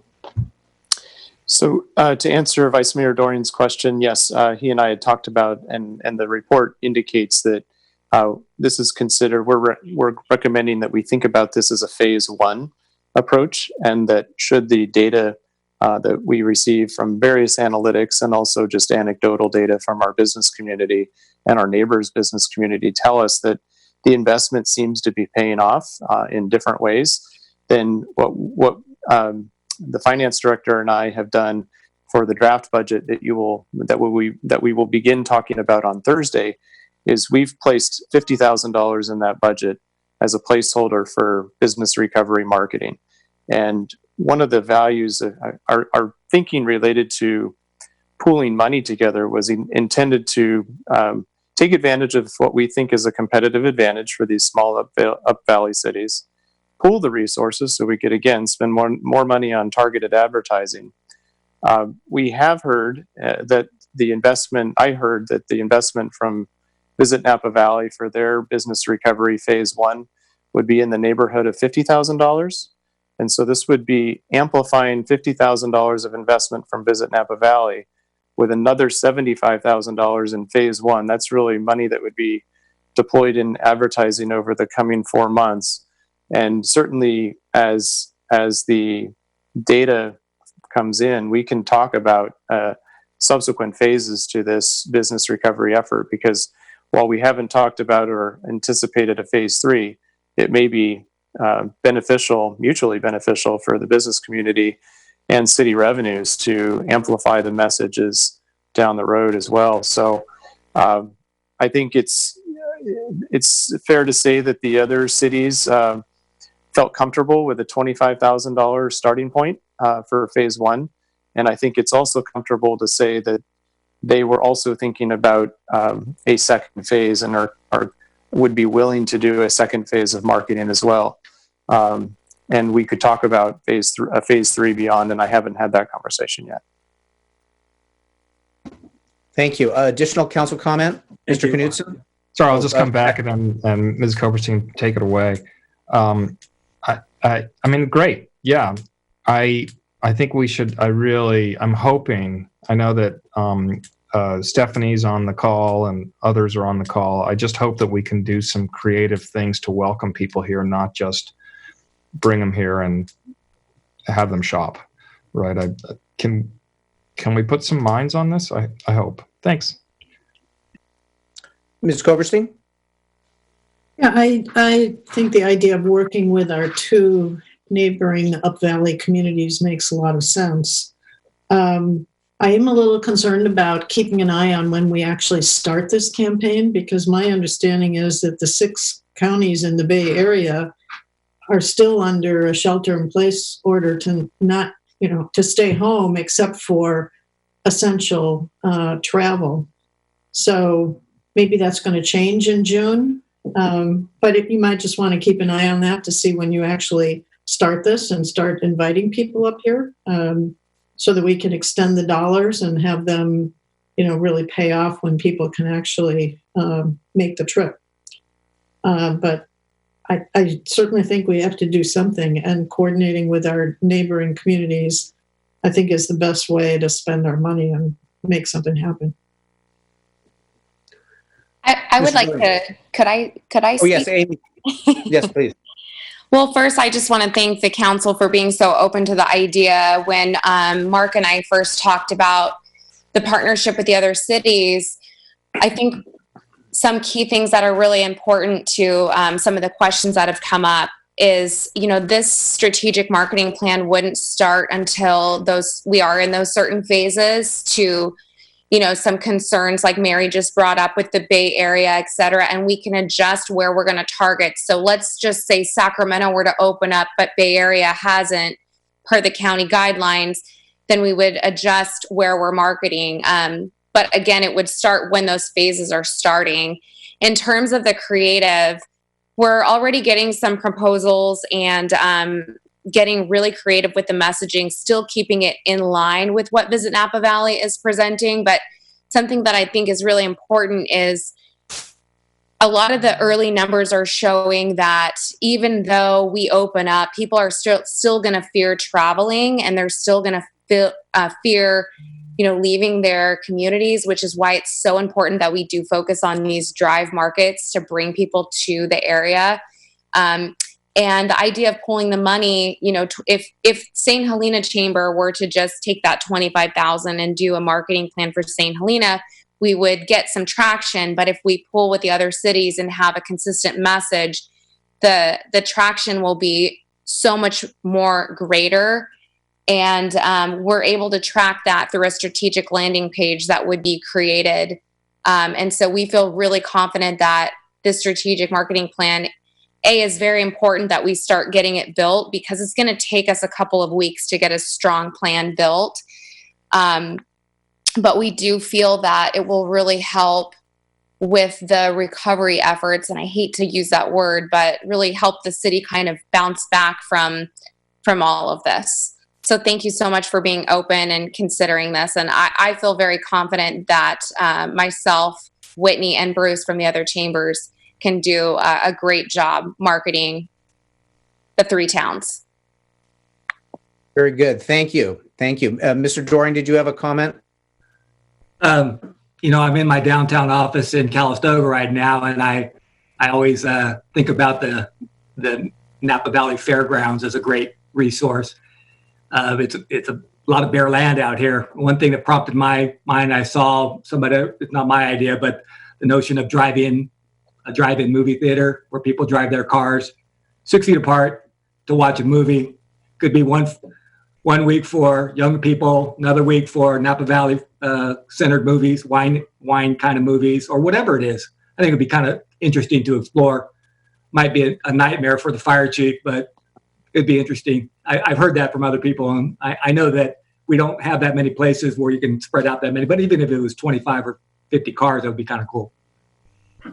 That's a great idea. And just to speak to that, the Chamber does the summer concert series every year. And so we're looking at different options. And one of those was a possibility of a drive-in. I don't know what that would look like, but, there's a drive-in up in the Sacramento area, and it's been really popular. Families are able to get out, but they're still safely protected, and they're, distant from other vehicles.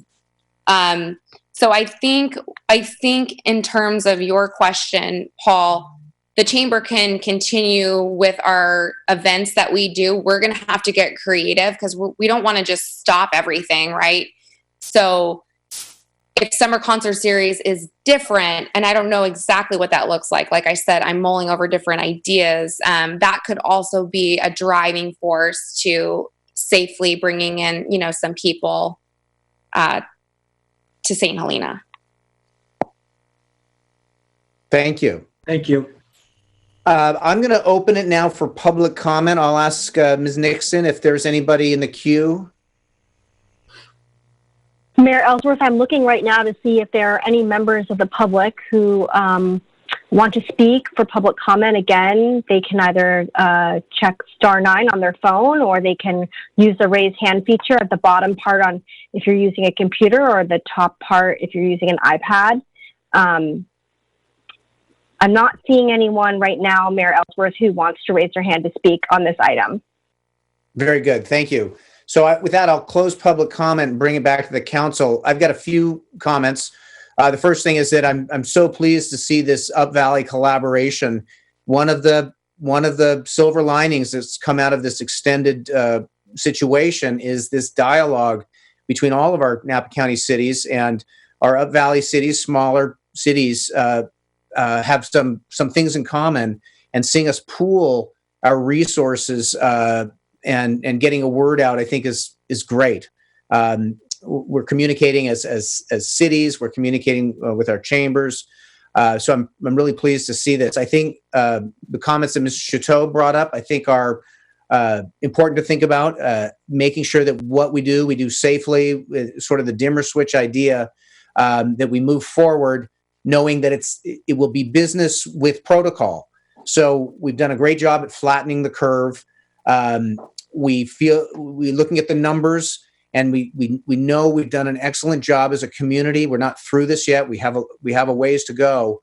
But the idea that what we do is implemented with protocol, and the idea that if things change and get worse, we can ramp back, and that protocol will help us keep control of the situation.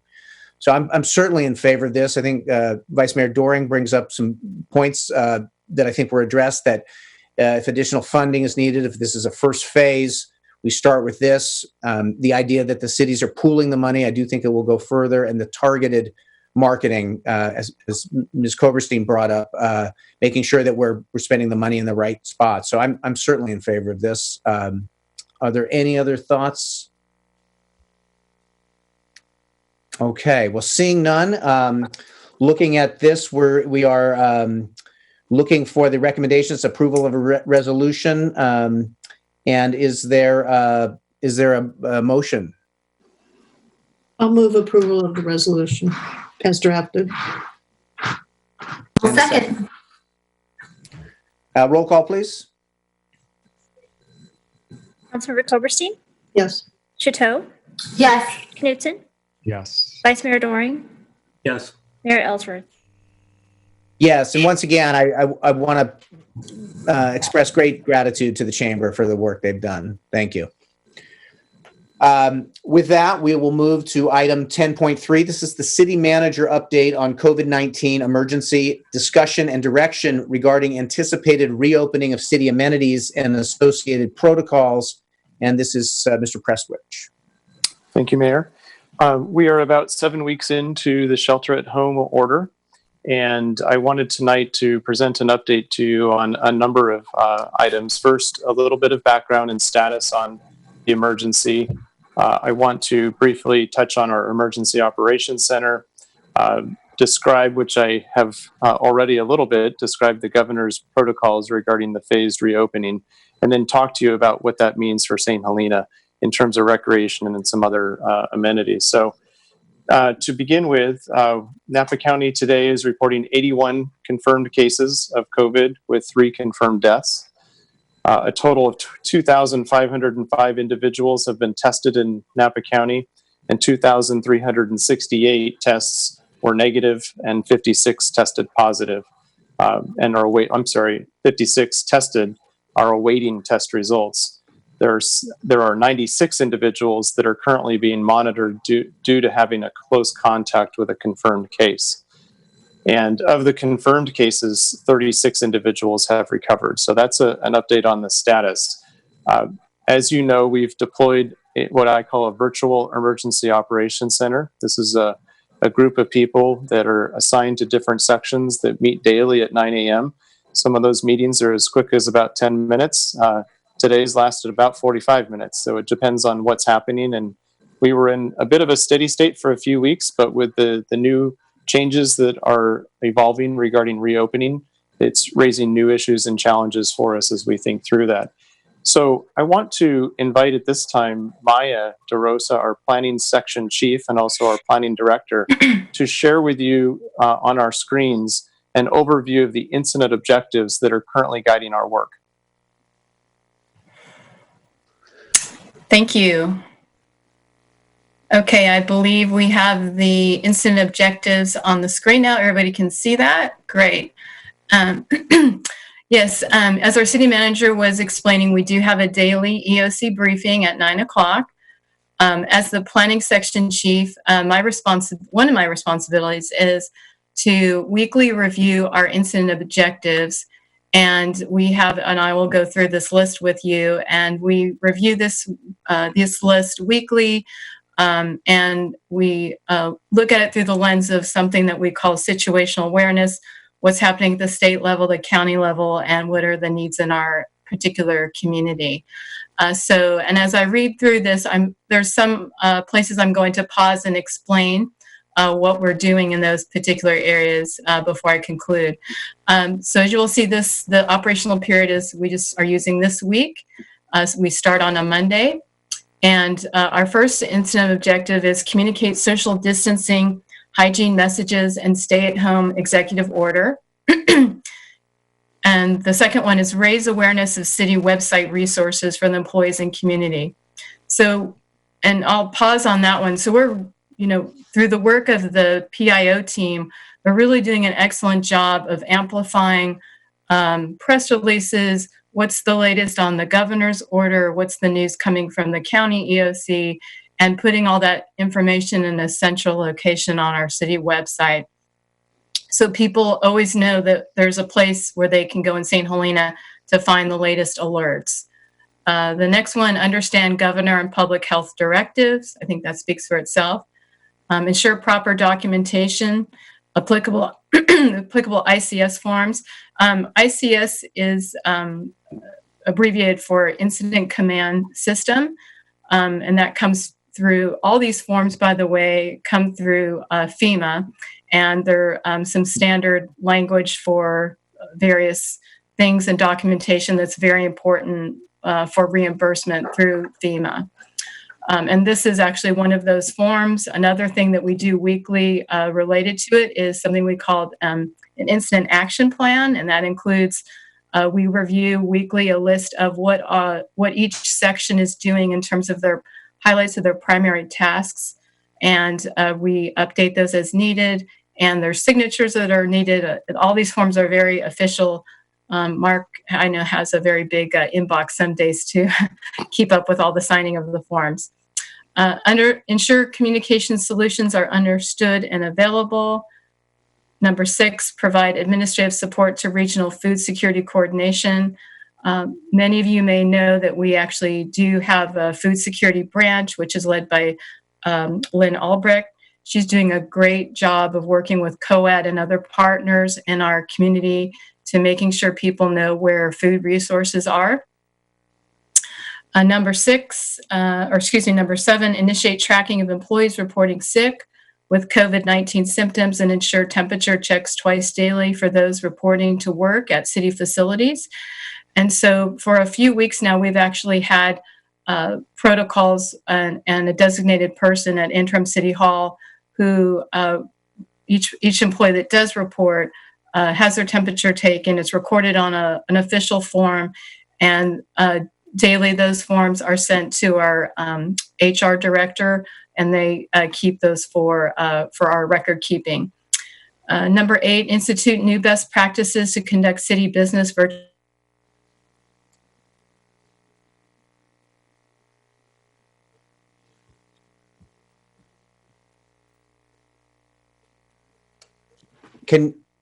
Are we having Maya has paused for just a second. I think she's on a Wi-Fi connection. Okay. Webinar for how people can more easily access Zoom and understand how to use and participate in public meetings. Number 9, anticipate operational and physical changes needed in response to physical distancing requirements when shelter-in-place order is adjusted. And so an example of what we're doing with that is we formed a subcommittee for the reopening of City Hall. There's also a subcommittee for the reopening of the library. We had our first, the City Hall reopening subcommittee had its first meeting on this Monday, and we're talking about various things such as scheduling of mandatory things for employees of who needs to be reporting to work, safe distancing protocols, how we will restructure our counter areas to interface with the public in a safe manner. So I'm in the process of leading that group and putting together protocols for our city manager. And the last one that we currently have on our list, number 10, establish safety protocol for reopening city facilities. Now, that's been a topic of discussion especially starting last week. So with that, I will pass the presentation back to our city manager. Thank you. Thank you, Maya. The EOC team has been doing a really great job, and we have a lot of people staffing our communications functions via the PIO, and a number of people that are assisting with the planning section and the functions there. So it's been a very nice cohesive group, and the work that they're producing is very impressive. So tonight, we wanted to address with you some of the reopening safety protocols that we're thinking about. And I mentioned the governor's phased reopening. So phase one was the preparedness stay-at-home order posture. And now with phase two, it's associated with lower risk activities and businesses. So think businesses and spaces. Phase three will be higher risk spaces and facilities. And then phase four will be really the ending of the shelter provisions. So that's certainly a lot longer out. But with the recent changes to implementing phase two just last Friday, we, at the local level, the county public health officer has issued an adjustment to her order. And in that order, it now allows for outdoor recreational activities so long as they are no contact activities and so long as physical distancing is practiced. And so what that means for some of our amenities at the city is that those amenities can be reopened. And so rather than reopen them last Friday, and in conferring with the mayor and the vice mayor, we decided to bring this conversation to the council tonight with some additional information to share with you some various protocols that we have looked to from best practices across the country and the state, and how they might be used to address safety at a couple of our different facilities. So earlier this afternoon, only a few hours ago, we added to the website and distributed to you some information about recommendations for reopening city parks and programming. The link is on the website. And so there's some background information on some concepts, and then some specific examples of, for example, general park use and all activities associated with that. Specific guidelines and protocols for tennis and sand volleyball court use, bocce ball court use. And what we're thinking when we speak to bocce, we're not referring to league play, we're referring to individual play. There's information on the skate park, and then just some additional information that we've gathered from a couple of other communities, and some CDC guidance for administrators of park and recreational facilities. So if we look at the tennis protocol, for example, if the council is comfortable with reopening tennis and the skate park and the bocce courts, for example, these are some protocols that we would post at each of the facilities. And so, for example, with tennis and volleyball, singles play would be recommended. For doubles play, it would be recommended that you only pair with someone in your household, or you wear a face covering. We would refrain from using a shared bench and picnic tables at the courts. We would wash or disinfect hands prior to entering and exiting courts. And by the way, yesterday we ordered some hand washing stations to augment the bathroom facilities at Crane Park. So there's one hand washing station that would be placed at the tennis courts and then relocated at the commencement of the tennis court resurfacing project to a different location, or courts that the school district might allow us to use. We're anticipating that will happen. And then we've also have a second hand washing station that we have secured for placement at the dog park. As you know, probably about 5 weeks ago, we didn't close the dog park, but we did open the door, the gate, and essentially kept it open and discouraged a common touch point from being a potential source of transmission. So the concept here would be to allow that door to close again, provide a hand washing station, discourage still probably picnic tables from being used, but this would allow people to wash their hands in and out of the facility, but allow their dogs to run off leash inside the facility. So, and of course, physical distancing and some other guidance is provided here.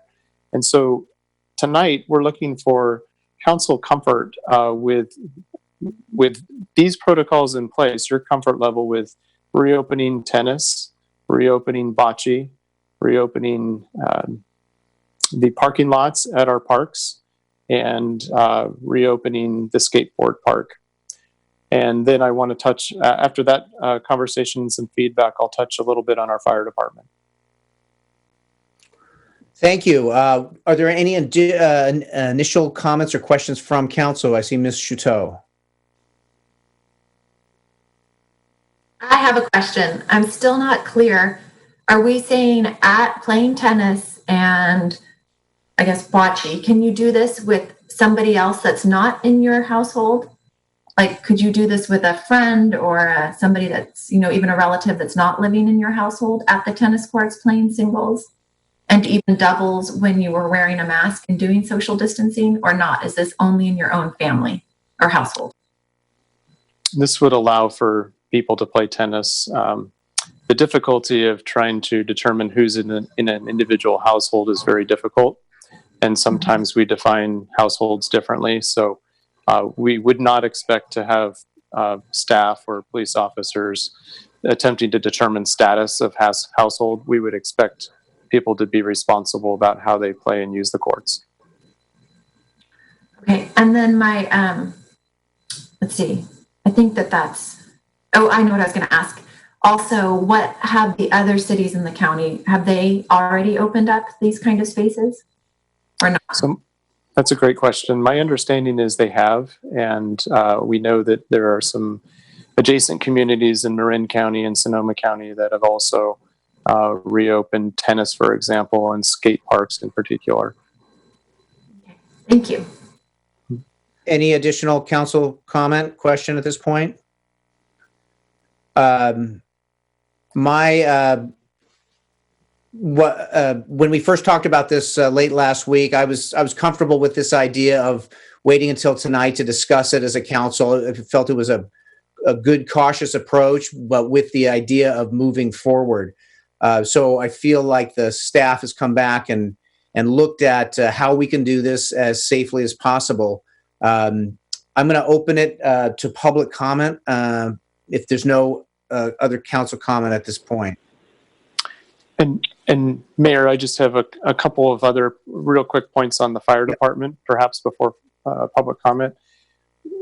As you know, we transitioned, and this was really inspired by the idea of isolating our staff so that we didn't cross-contaminate members of our fire department and end up with an entire department that needed to quarantine itself for 14 days, right? So we separated the crews into 4 different shifts, and we moved to a 48-96 schedule. That means 48 hours on, 96 hours off. And we quarantined them into different portions of the building and asked them to use different apparatus and established a number of safety protocols with the operation. Our call volume is down about 30%.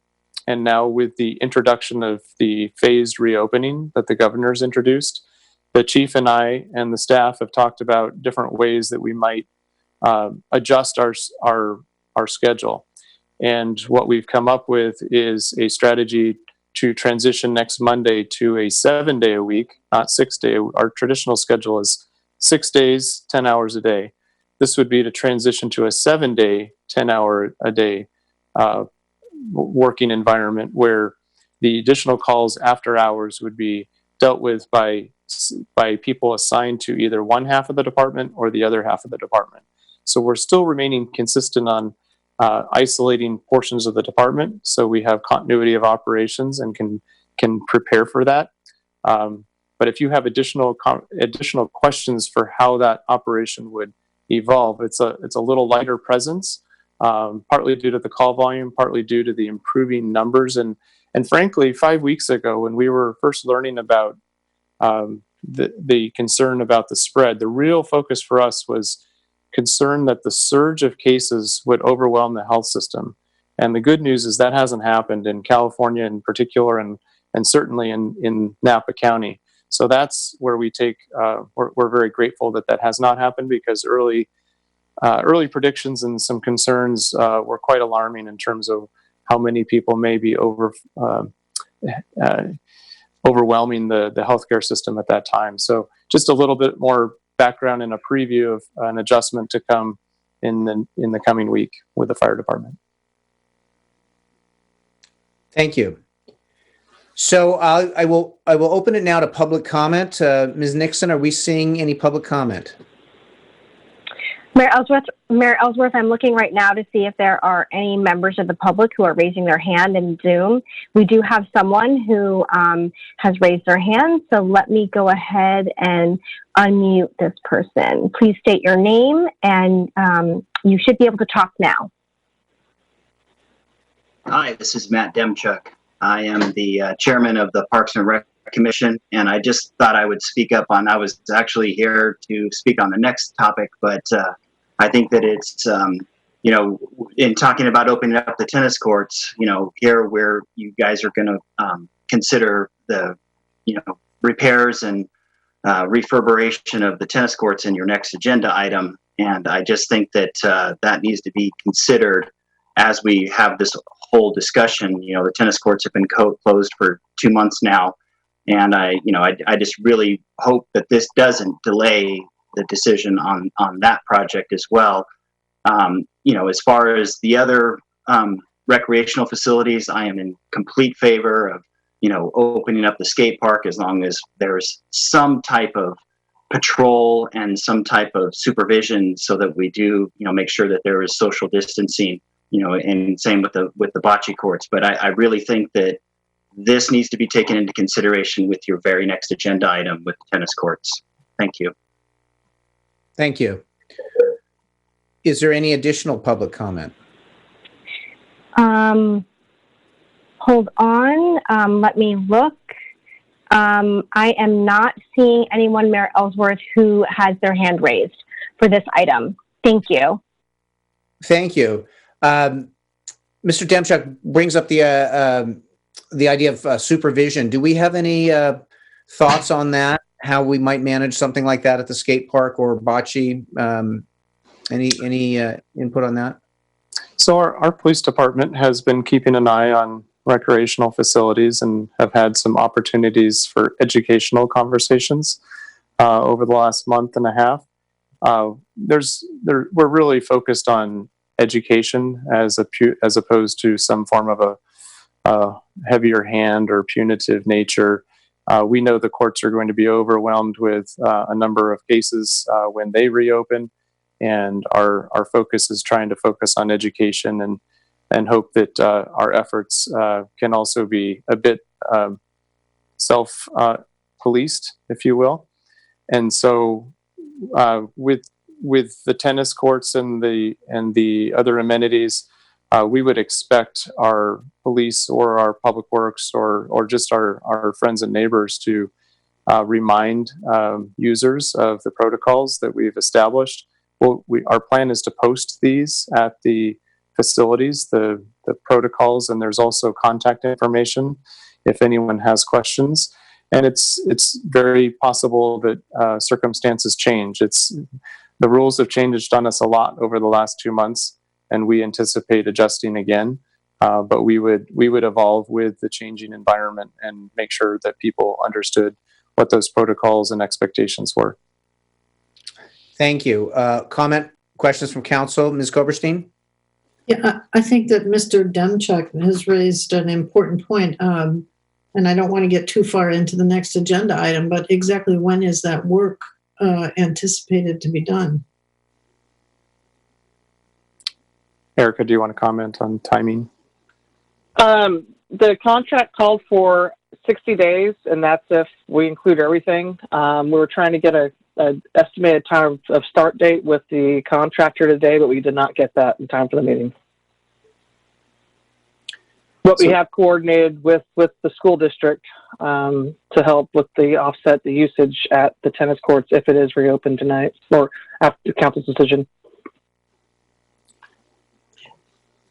I have one other item that we haven't talked about, which is the 4th of July celebration. Has the city made a determination about that? Are we obligated to pay under the contract regardless of whether it actually goes forward? These are really important questions, and we anticipated this question tonight. Thank you, Mary. The contract can be canceled, and it would be appropriate if we were heading that direction to try to let them know as soon as possible.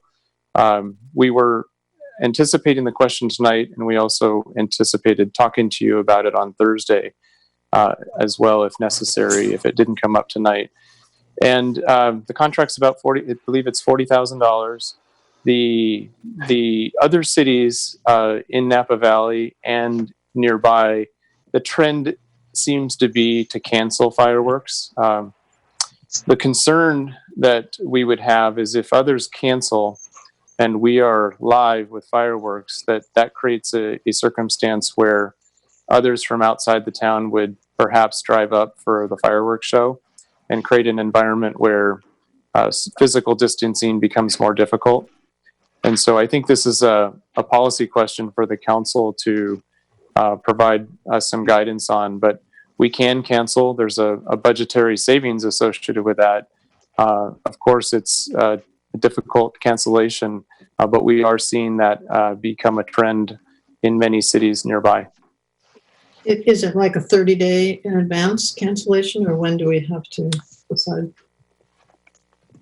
I'm looking at Andre because I know Andre is on the call. Is it 30 days specifically? It is 30 days. Do you think that we could feel comfortable pushing that decision at least till the next meeting and sort of see how things shape up? Well, I think we have two options. We can talk about it in the context of the budget 2 days from now and gather some additional data for you in advance of that conversation in terms of who else is canceled or plans to cancel. And alternatively, that can also come back to the council on the 26th for a conversation. Any thoughts from the council on that?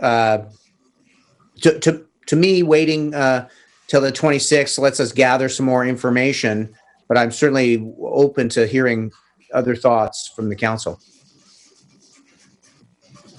I think reasonably we should cancel it if you want to wait to talk about it on Thursday. I do have some concerns about whether people are going to feel comfortable gathering in the park or how we're going to manage social distancing. And I think there's probably some other good use we could find for the funding, and maybe it could be COVID related, to help the city recover. But I think this is a situation where we should probably follow the lead of the other communities and not become the Napa County attraction for viewing fireworks. Mr. Presswich, has there been any discussion with the city managers about having fireworks but not having people gather, watching them from their own homes, that sort of thing, continuing with the display but not having a gathering? Has there been any discussion of that? No, the conversation has been focused more on what is your plan? Are you going to cancel or hold your fireworks? And I think a number of cities were waiting for other cities, frankly, about 3 weeks ago when that conversation started. And I think that I'm not aware of any city that's talking about ways to safely distance during fireworks. I imagine there will be a city in California somewhere that probably has fireworks, but having been through a prior city in a county where we were the only city that had the ability to use fireworks, local fireworks at people's houses. Our experience was that sometimes others came to our city to use those fireworks. And instead, when the city eventually changed its posture on that topic, we directed everybody to a single fireworks show, and that seemed to work, a safe and sane type of fireworks show. But I think that the environment that we're in today raises concerns about the social distance, the physical distancing that would occur with our own neighbors in a fairly confined area near the tennis courts in Crane Park. And then I think my real concern is if we're the only show in town or nearby, how many people try to descend on Crane Park for that same fireworks show or park up and down, Crane and other nearby streets. Mr. Knudsen? Why don't we cancel the fireworks? Although it's not agenda, is that it on this particular part of the agenda? No. But why don't we cancel them? But why don't we do something great for the kids in town? Why don't we pass out sparklers or something and have a socially distanced parade or something that's just very local focused? Anyway, there's an idea. I think coming up with some creative alternatives is an excellent idea. My thought at this point is we have our county briefing tomorrow with the city managers, mayors, and the board chair. If we get some final confirmations of where everybody's at and then come into our budget conversation on Thursday with that information and perhaps make the decision then with just that extra little bit of information we'll gather tomorrow. What are folks' thoughts on that? That's fine with me. I mean, I'm leaning towards we shouldn't have them either after hearing that and hearing about everybody coming. I think that could be very likely in Crane Park, everybody coming to see them. I love the idea, Mr. Knudsen, of having something for the kids. I already know I've warned my kids that this is a possibility and they're very disappointed. So it would be great for the kids in town to have something to look forward to, if that's possible. But I'm fine with waiting. It makes sense to me to have it be a part of the budget talk. It gives people a little bit of time if they want to have a say in it. They can make a public comment then. Can I ask Andre and Stephanie, can you put your heads together and maybe look at something that could happen, as I was saying, for kids on the 4th that would fit all the protocol, but be something to look forward to? Sure, we can do that. There's other agencies who are going through something similar, and so we can see what ideas they're coming up with and discuss and let the city manager know. Very good. Ms. Koberstein? Yeah, I mean, I'd like to suggest that we think, beyond that. I think something for the kids is great, but we were talking about the merchants earlier this evening, and, I don't know if any of them are going to be open on the 4th of July, but there could be, the time is short, but maybe we could come up with alternative things that could happen around town that are still safe, for people to do and would be enjoyed by the kids and, adults and merchants alike. Is Amy Caraba still on the line? I'm not seeing her, but maybe we could check in with the chamber and start that discussion as well. I think that's an excellent suggestion. So if we're talking about the 4th, and then if we come back to the parks, the tennis, the skate park, and the bocce, what we're saying, if I understand correctly, Mr. Presswich, is that we could make the decision tonight, and as soon as tomorrow, these things would be opening. If that's the case, how do we announce that to the community? What are our plans for letting the community know? We have a terrific public information officer team, and we have a number of communication channels that we would use to share that information. And I'm speculating that word will travel pretty fast also. Okay. Is there any other county or council comment or questions or thoughts at this point? No, I'm sorry. Oh, go ahead. Yeah, please. I think that it makes sense at this point, looking at the numbers and the data for what's going on and what others are doing in the county to open up for the tennis and the skate park and bocce and the parking areas. I would just really encourage, with all of the communication, I think it's really important that we're having those signs and we're still giving people warning or education. Let's call it just their education when they aren't doing what they should be doing. But I also think in the communication, it's really important to give some real examples of what we hope people will do, what the expectation is, because it's confusing even for me reading the new order that came out and what is the best case, how we are supposed to be behaving. So if we can include in that communication any guidelines that are real examples for people, it would be great. And I have a question. When we talk about the parks, we're talking about opening the parks, but keeping the play structures, benches, et cetera, closed because those are touch points. Is that correct? That's correct. Okay. Playgrounds would be closed and benches would be discouraged. But I mean, it's the touch points that are concerning. Okay. Do we have a feeling from everybody on the, Mr. Doring? Just along the lines of what the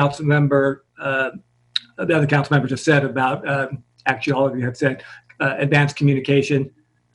I'm concerned that there might be a little bit of a pent-up demand for the use of personal fireworks. And I know this is a conversation that we're going to postpone for a couple of days, but I think we need to at least give some thought about the enforcement issues and the safety issues where folks may bring in fireworks. I know the fireworks are no longer available in the city of St. Helena, but folks tend to bring in their own fireworks. And I think we should at least anticipate some of that's going to happen, because that's the last thing we need, frankly, is some kind of a dangerous situation because people are like, oh, we're not going to a central location to have our fun. And there may be just a little bit of a, maybe good-natured, but a little bit of a rebellious sort of, hey, we're going to do this in our own family. And so I think we need to at least think about that so that we communicate that to our public, what our expectations are. I think the Vice Mayor makes an excellent point, and I think, we are moving into fire season. It's been a dry year. I think we have to be extra cautious, and the thought that there is pent up energy and from this shutdown, and so I think that's an excellent point. I see the fire chief on our screen. How we communicate this, that this is fire season. And how are people going to behave, and how are we as a city going to encourage best behavior? So I think that I would like to second that point. With that, is there any other comment? I believe, Mr. Prestwich, you have direction. Do you feel that you've got consensus here? I think I'm comfortable with the idea that we'll open as quickly as we can. We'll post the signs first and then reopen. We'll want to laminate those signs, and but I imagine it would be sometime this week. What I also didn't mention is that we intend to clean our restrooms and sanitize them twice a day. So this will be a new procedure that enhances the frequency of the cleaning of those, just as an added precaution. It does move it moves some of the staff away from other duties, but I think that's a worthy investment of time at this point, and should help it reducing transmission as well. Thank you for your feedback on this tonight. Thank you very much. Thank you, everybody. I think this is a important step. So thanks for the conversation. I'm glad we waited till tonight so we could all have it together. Thank you. Okay, with that, we will move on to item 10.4, and this is consideration and adoption of a resolution 1, awarding the Rehabilitate Crane Park Tennis Courts Project, Capital Improvement Project C19-2, to Vintage Contractors Incorporated in the amount of either A, $162,400 for the base bid, or B, $217,975 for the base bid and the additive alternative bid. And 2, authorizing the city manager to execute the construction contract with Vintage Contractors Incorporated. 3, authorizing the Director of Public Works to approve change orders not to exceed 15% of the contract amount.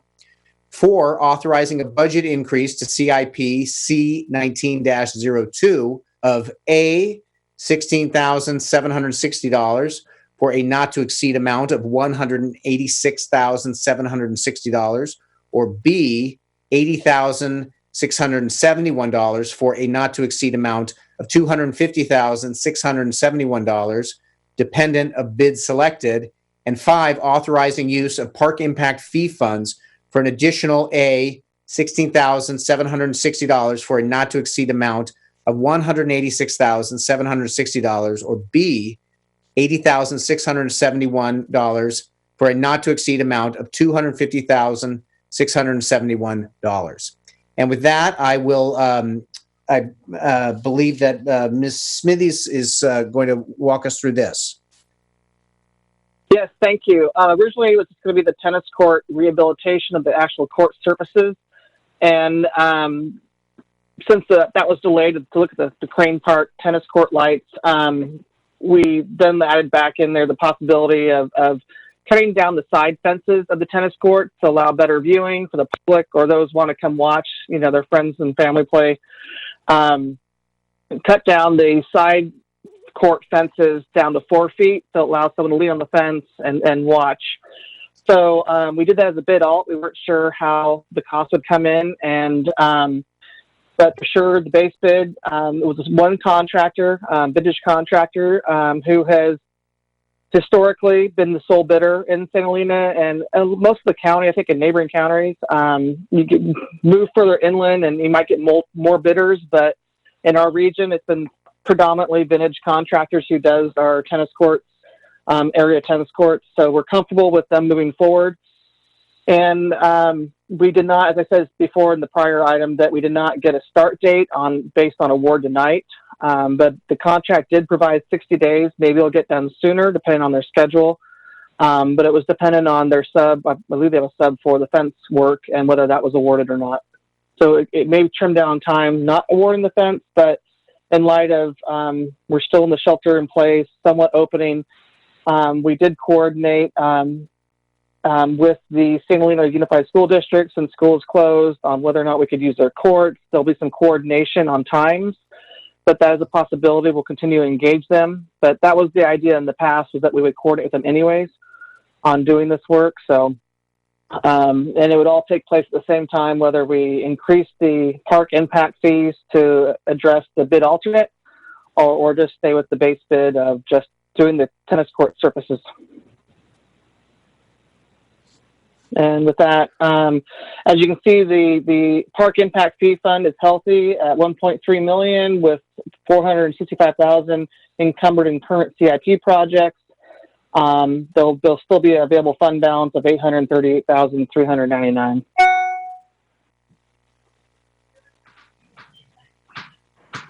So we're asking council tonight to either award the base bid or award the base bid plus the bid alternate. Very good. Thank you. First off, I want to say, again, incredible work by staff moving forward on a legacy project. With everything else that we're dealing with, the focus, the attention to get these projects or keep them moving forward is really appreciated by the everybody. So with that, I will open it to the council for any questions, comments. Ms. Koberstein? Yeah, I'm wondering if Mr. Demchuk is still listening, or maybe David can answer the question about the bid alternate, and what the feeling is about doing that work. Unfortunately, Matt had to drop off the call. I'd be happy to tell you the fences are in terrible shape. And so not only does this sort of bring this out of the cage match feel, and great question, by the way, Councilmember Koberstein. It takes it out of sort of this cage match approach to the way tennis was viewed in days of yore to sort of a more modern approach. But also the fence is broken in many places and it doesn't go all the way to the bottom, balls go out, it's awkward. And so Certainly, it would be very difficult to repair the fence after the courts have been resurfaced. It'd be unpleasant, and I think people are, one, psyched that we're finally doing the work. Number two, psyched that we're going to be making it a better viewing and fence experience. It's embarrassing the way it currently is. And number three, they're thrilled to finally get the tennis courts themselves resurfaced. So I think there's broad support in the tennis community for finally spending this CIP money. Do we have other? Oh, Ms. Smithies? I forgot to mention the color of the court surface will be a new blue and green two-tone surface, which is more the competitive nature of the tennis courts or current model everywhere. And then it'll be the entire mesh for the fence will be upgraded as well, not just the cut down to 4 feet. I apologize for missing that. Other council comment, thoughts? Ms. Chateau? I'm just thinking that I support this and I really want the fencing to happen as well. I think it'll be a great improvement to be over there and have the fence be lower. And I love the new color idea that's going in. Thank you for that. Thank you. I have a question. I'm certainly in support of both parts of this, the resurfacing and the fence work. I have a little concern with that lower fence. Would tennis balls have the likelihood of shooting out into the roadway more? I haven't wasn't able to drive over today and see the angle exactly. What are there any thoughts on that? If the fence is lowered on the roadway side, would it increase the likelihood of balls heading out in that direction? So that was one of my. Oops, go ahead. I'll let Mr. Knudsen, Councilmember Knudsen, answer that one. First of all, the courts are at an angle to South Crane, so that would sort of eliminate that problem. And also, the higher fence, 12-foot high, is actually higher than recommended these days. Goes within 20 feet of the end. And if you ever watch tennis play, it's mostly, there is cross-court angle, but it's very rare that that it would be sort of launched out into the street. I can't guarantee that there wouldn't be a few balls in the street occasionally, very occasionally, but 4 foot on the sides is pretty standard. Okay. Ms. Smithies? I was going to defer to the tennis player, so we're okay. Okay. I'm going to open this to public comment. Ms. Nixon, are we seeing any public comment?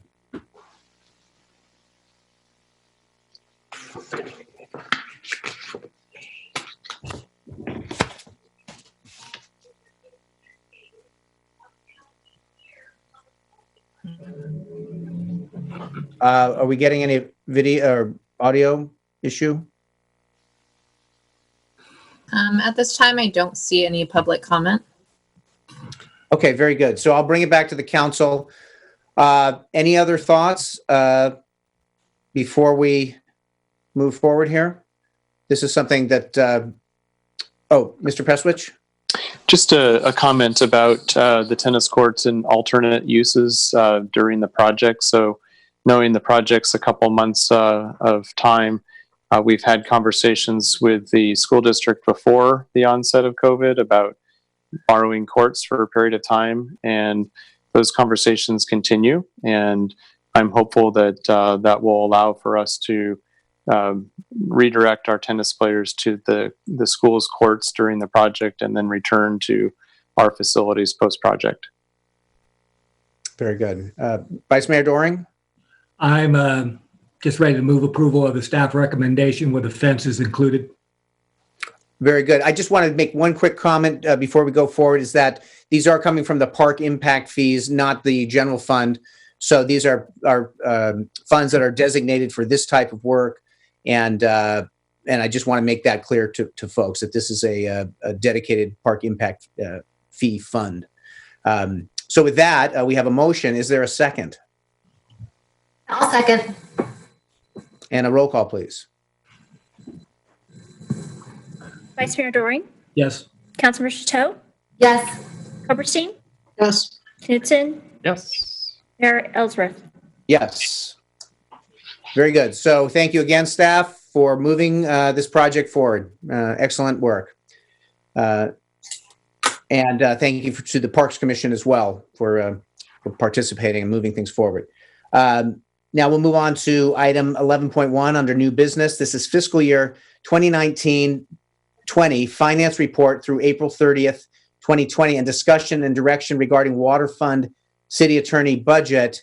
And I believe Ms. Chateau, are you going to step out for the beginning? I am going to step out to recuse myself so there's no appearance of conflict. I will do that right now. I'm going to actually leave the meeting, and our city clerk is going to text me when you guys say it's time for me to be back on.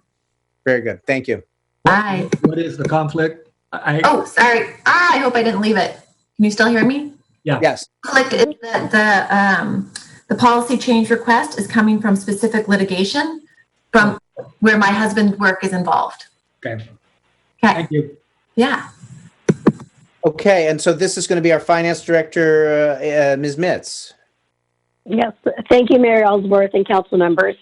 So the portion of the staff report that I'm seeking direction from City Council on is at the mid-year budget review on February 25th, 2020, there was interest by at least one council member to shift some of the water litigation costs away from the water fund and to the general fund. And so what I wanted to do tonight is get direction from City Council is if that is something that a policy change that you'd be interested in doing and shifting those costs over. Any initial thoughts from council on this? And what is the sort of the argument in terms of the shift? Ms. Mitz? It was a request that was at the mid-year budget review. We did ask for a budget adjustment, a budget increase to the attorney's costs for the water side, and it was directly related to water litigation. At that time, there was a comment that was made by a council member stating that because it had to do with an out-of-town customer, they were inquiring about the feasibility of having the general fund pay for those litigation costs as opposed to the current water customers. How it currently is, it is completely within the purview, and it's accepted that water customers, the water fund would pay for any water litigation costs. However, if there's any change to that, it would be a policy direction from the City Council, and it is allowable to use general fund money for it. It's not typical, but it is allowable. Thank you. Is there any thought from our two attorneys on council on this issue? Oh, Mr. Knudsen?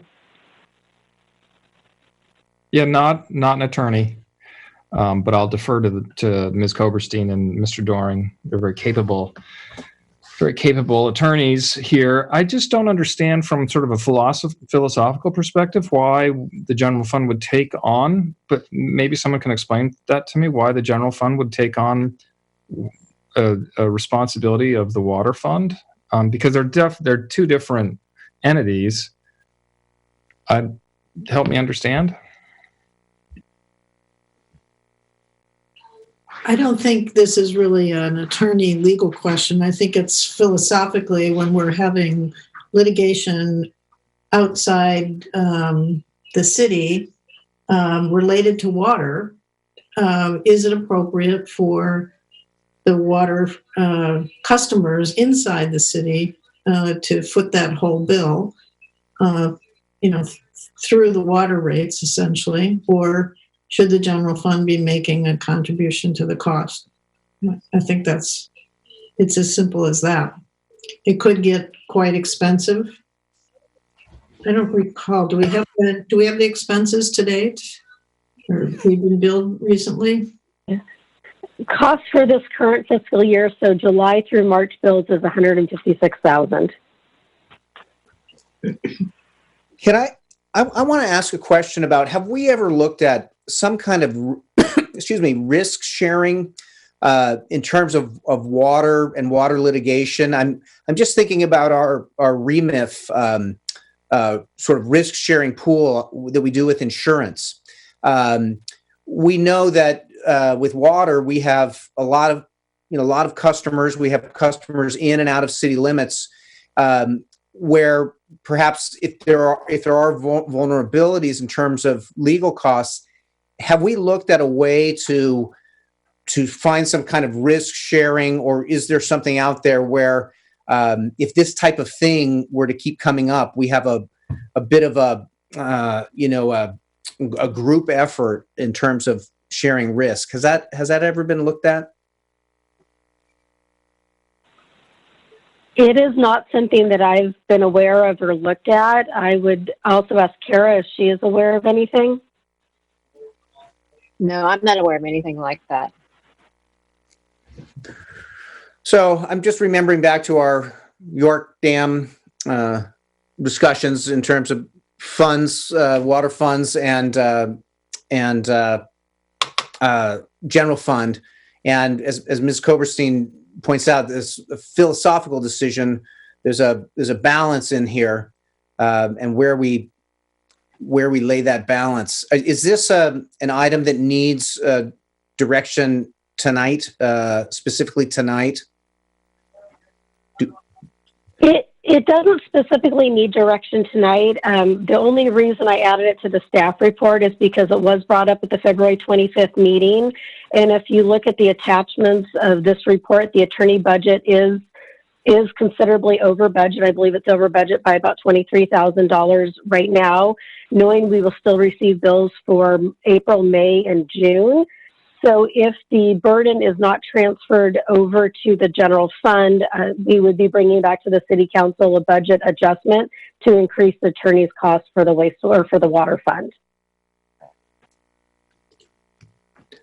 Vice Mayor Doring, do you have any input on how to find a balance here? No. I'm not inclined to support transferring a water enterprise debt to the general fund. But I'd like to hear out anybody else who thinks that there is some way of balancing the interest. I have not thought that through, but at this point, as I sit here, I would not be supportive of that. Mr. Knudsen or Ms. Koberstein, any thoughts? Sorry, I agree with Vice Mayor Doran. It's a water fund issue, not a general fund issue. Ms. Koberstein? I'm fine with that. I think we should pay close attention to the number when we look at the budget. The litigation right now is kind of in a pause situation, and we just should be carefully trying to forecast what this is ultimately going to cost the water fund. Thank you. And I'm in the same place. I'm not seeing a compelling reason at this point. It's not to say we couldn't look more deeply into it, but I do think it's worth looking at some type of risk sharing or some way of looking at how legal expenses can impact our water enterprise, and if there's a way to minimize that. I think it's worth looking at. I know that the REMIF program that we have regarding insurance seems to have some benefits. I'm just curious if there's some way of looking at that with our water enterprises. So I'm in the same mind as the rest of the council in terms of this is not moving forward with that at this moment. Does that give direction? That does. Thank you. Okay, very good. Thank you. So with that, I think we're going to invite Ms. Chateau back. Is that correct? Okay, correct.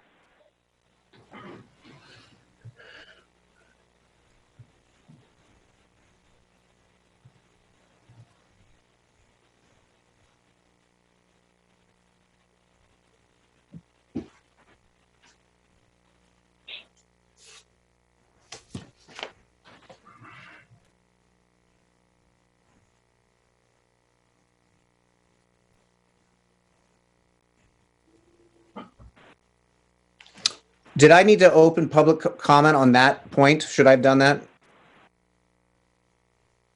Oh, you could if anybody is there before Councilmember Chateau comes back. Okay, Hopefully. Ms. Nixon, are we seeing anybody? I'm looking right now, Mayor Ellsworth, and I do not see anyone with their raised hand for public comment for this item. Okay, very good. Thank you. And am I seeing, there's Ms. Chateau is looking like she's connecting to audio. Ms. Chateau, that's great. Very good. Okay, and we'll go back to Ms. Mitz for the next part of our conversation. Okay, thank you. Because we just reported to the City Council on April 14th an updated financial report with some initial COVID-19 preliminary estimates, I'm only going to briefly go through this report. Typically, this is the third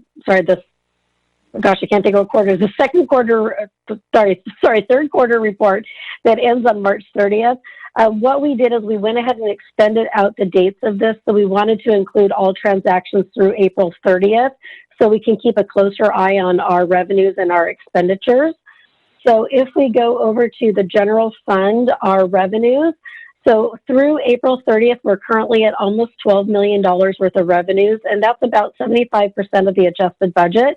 And the adjusted budget is based off of what happened at mid-year. And so that does not include the COVID-19 related revenue losses that we're anticipating.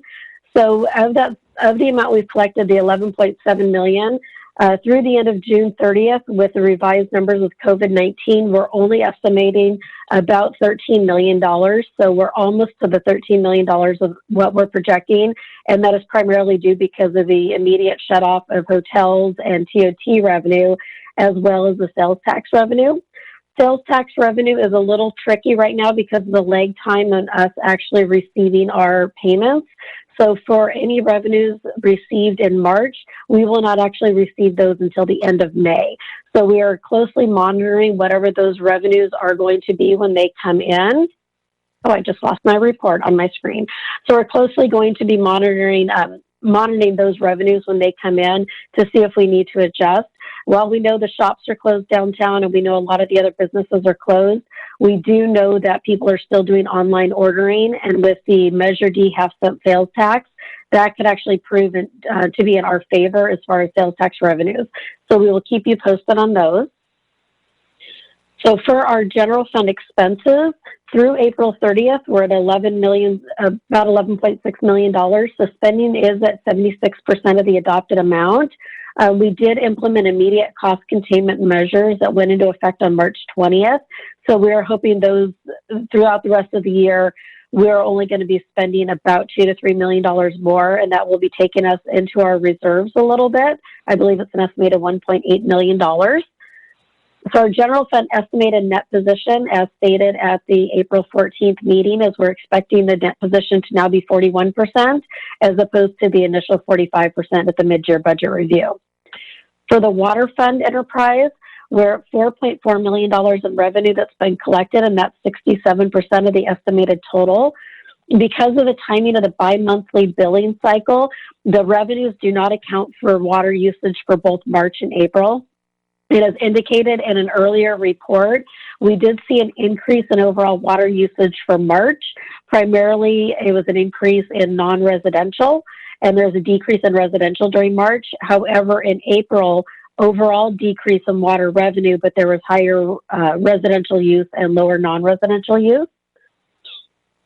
So taking both of these estimates into place, we are expecting the total revenues collected and billed through May is going to be at 75%, which is on track for what our annual revenues typically are for the water fund.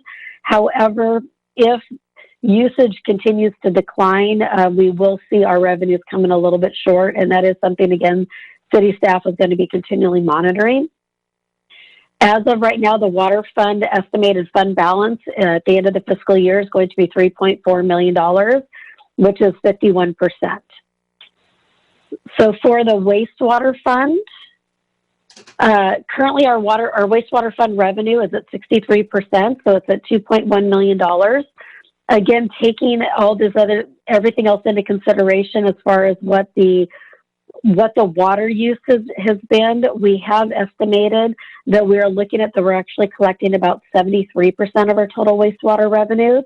However, that is definitely a little more volatile because of the winter, because the wastewater use rates are charged for the residential side are a winter average, where the commercial side is based off of actual usage. So looking at the trends that we saw for the water, in March, we showed a higher usage for the non-residential, lower for the residential, and then in April it flip-flopped, and for non-residential, it's billed a per unit by basis instead of by winter average that the residential does. So that's something we're also going to be monitoring closely. And I do want to make a mention to City Council that in doing the billing, the second bi-monthly billing transition or billing cycle, we did notice that when we did our first bi-monthly billing, the winter average for residential customers was actually only charged 1 month of winter average as opposed to 2 months of winter average. So that's something I just wanted to make you aware of, and we will be bringing additional information to you later as far as the fiscal impacts. Per account. Based on our averages for the residential side, it's about $31 per account. And right now we're just trying to gather the information of magnitude. So we will be bringing that item to you later. As far as wastewater expenses through April 30th, we're at $2.5 million, which the spending is at 77% for the fiscal year. I'm sorry, I'm going to interrupt. I think Mr. Knudsen had a question on the previous point. I just want to make sure we didn't lose that. Mr. Knudsen? I didn't actually understand it. So Okay, I'm sorry. When we converted to the bi-monthly billing, there was some impact that's $30 a month or something? So when we converted a bi-monthly billing, what happened before we did monthly billing for residential customers, they were billed based on the winter average. So overall citywide, annual or monthly consumption is about 5 units for the winter average. And so what would happen is during the regular monthly billing cycle, residential customers would be billed their winter average. Again, it's approximately five units per month on average for the city. When we transitioned to the bi-monthly billing cycle, we should have doubled that number for the billing, and inadvertently it did not, our system did not double it. We now found out we have to manually go in and double it. So we underbilled residential customers by 1 month's worth of winter average. So I hope that helps. I'm sorry about that. Thank you. Thank you. Okay. Go ahead. So overall for the wastewater side, we are looking at a $2.5 million net position in the wastewater fund, which is 70% of our complete net position. This balance does include the $1.15 million settlement that we received earlier this year that has not been transferred to the CIP fund. Once that transfer is completed, the estimated net position is anticipated to be about 38%. Those are the highlights of the quarterly finance report. Again, a lot of the items we did already cover on April 14th. And so I just wanted to provide just additional updates through April 30th. And this report is receive and file, but I'd be happy to answer any questions. Are there any questions from council? Thoughts, considerations at this point? Okay, I'm not seeing any hands raised. I'm going to open it to public comment. Ms. Nixon, is there any public comment out there? Mayor Ellsworth, I'm looking right now to see if anyone has raised their hand. And I'm not seeing any raised hands right now on this item for public comment. Thank you. Very good. I'll bring it back to the council. This is receive and file. Are there any questions, thoughts from council? Seeing none, I will say thank you very much, Ms. Mitz, and for the work on this and the finance department. And we will move on if you, from that. Appreciate it. So we'll move on to item 11.2. And this is consideration and approval of resolution authorizing the city manager to negotiate and execute up to 4 voluntary retirement incentive agreements to create cost-saving vacancies. And this is Mr. Prestwich. Thank you, Mayor. So on Thursday, we'll be talking to the council at a high level in terms of our revenue forecasts, as well as potential strategies for balancing the budget next year. And we are forecasting a $5.8 million deficit that will need to be solved in one way or another. And this program that we're bringing you tonight is a program that would allow for up to 4 voluntary retirement incentive agreements. These would be separation agreements that would provide a $15,000 payment to any individual eligible for the program, and eligibility is defined as having been vested in PERS and being age eligible. And a list of the positions filled by occupants that are eligible for this program is attached to the report. And I can tell you in advance that the city manager won't be participating in the program, although he's apparently age eligible and vested in PERS. That being said, the forecast is that these up to 4 positions could produce some additional general fund savings through the next year and possibly beyond if necessary. It's hard to tell how much that would be. It would depend on how many employees would be interested in the program. If we're talking about 4 individuals, which is the recommendation tonight, it's my guess that it would be somewhere between 300 and 600,000 if 4 people were interested in that program. It could be 0 if no one was interested in the program. The focus really here is to attempt to create some voluntary savings within the organization as we deploy strategies to balance the budget. The separations would need to occur as written by July 31st, I believe.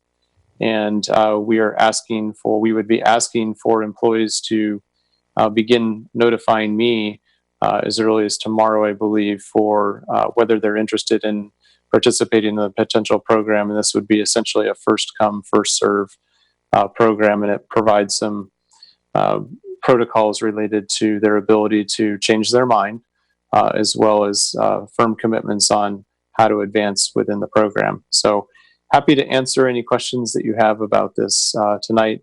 Your adoption of the resolution would allow us to move forward with the program.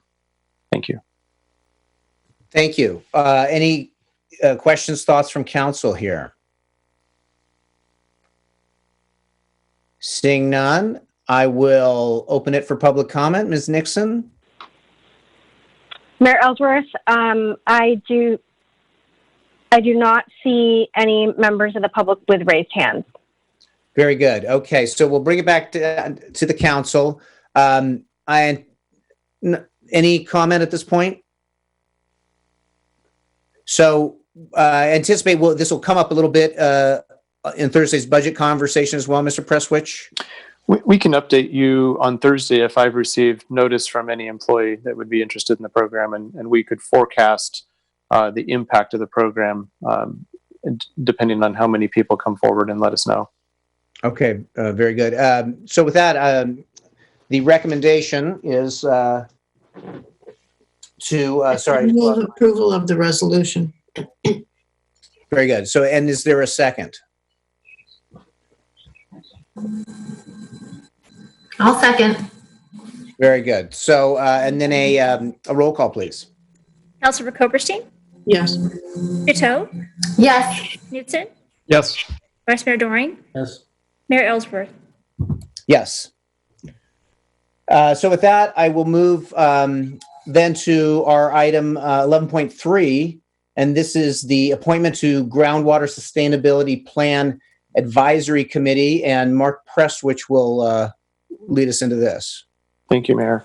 So the Napa County Groundwater Sustainability Agency has announced that they want to form a fairly large committee. It would be a 25-member committee to provide recommendations to the board of directors on preparation for a groundwater sustainability plan. Each of the 4 cities located within the subbasin, that's Calistoga, St. Helena, Yountville, and Napa, would provide a member of their city, and it can be an elected official or an appointed official. It's at the discretion of the city council. The terms would expire on January 31st, 2022, so it's not a short-term commitment. And we're looking tonight for a motion that would appoint an elected official or a staff member to the Groundwater Sustainability Plan Advisory Committee. Thank you. And this was a committee that I submitted an application to. This is something that's of great interest to me as the mayor of the town, wanting to advocate for our municipalities to the Groundwater Sustainability Agency, which is currently formed by the supervisors. I recently understood that Yountville's Public Works Director was appointed to this commission or committee, which I think is excellent to have a staff member with the engineering skills.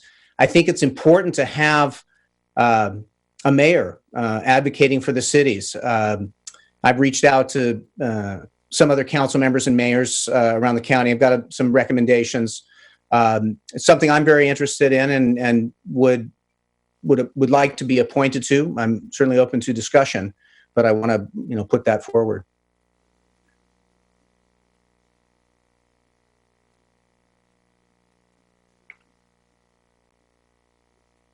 Are we? Is there any interest in any nomination?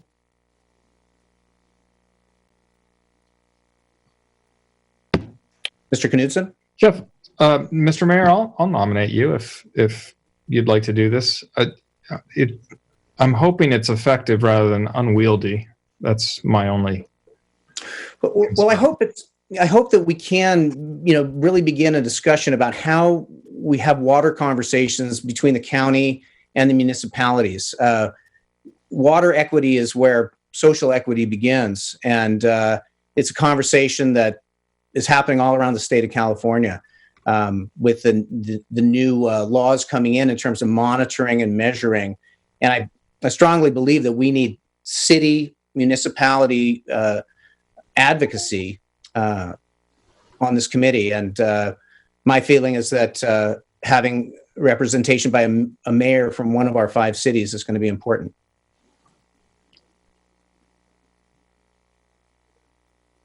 So if that's Ms. Koberstein? So the purpose of this committee is to advise the agency about the groundwater sustainability plan?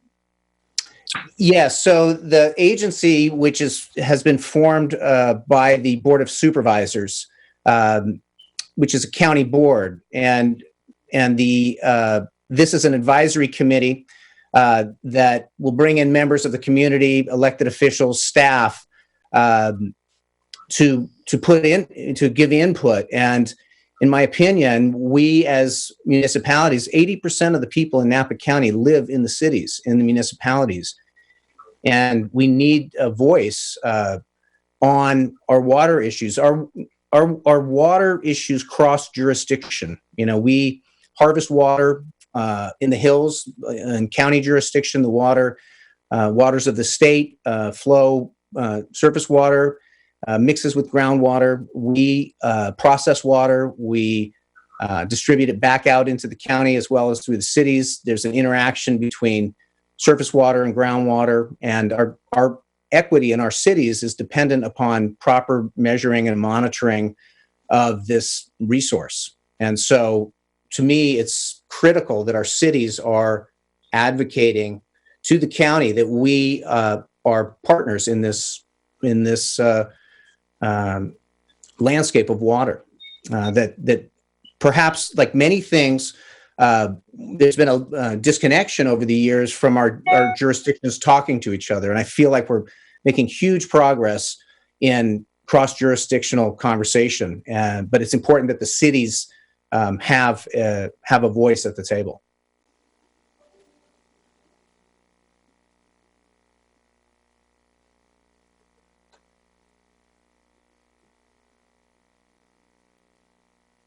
So, Mr. Knudsen, is my understanding that you would be open to nominating me for this position? Yeah, sure. I mean, you know, you have interest, and if you can advocate on our behalf, you know, great.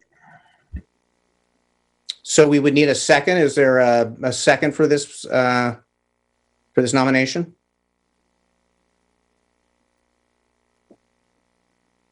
I'll second. Thank you. So with that, is there a roll call? Councilmember Knutson. Yes. Vice Mayor Doring. Yes. Councilmember Koberstein. Yes. Councilmember Chateau. Yes. Mayor Ellsworth. Yes. Thank you. I appreciate it. And I hope I'll be a strong voice for the county and I mean for the city in this dialogue with the county. And we'll also look to council members for input on this as we move into these discussions. So that's our final item. With that, I want to thank everybody. I want to thank the staff. I want to thank the council. I'm going to once again thank our schools, our churches, our service clubs, our nonprofits for the incredible work keeping our community stable. Are there any other thoughts through this coronavirus situation? Are there any other thoughts from the council before we adjourn?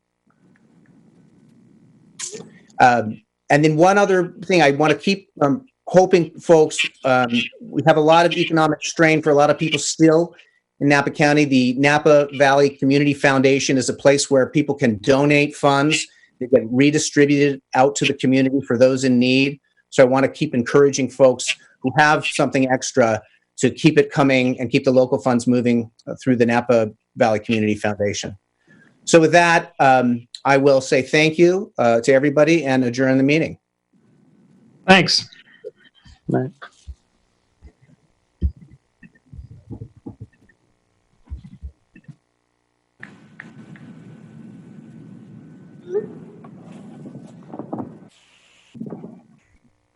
Priya, are you still on?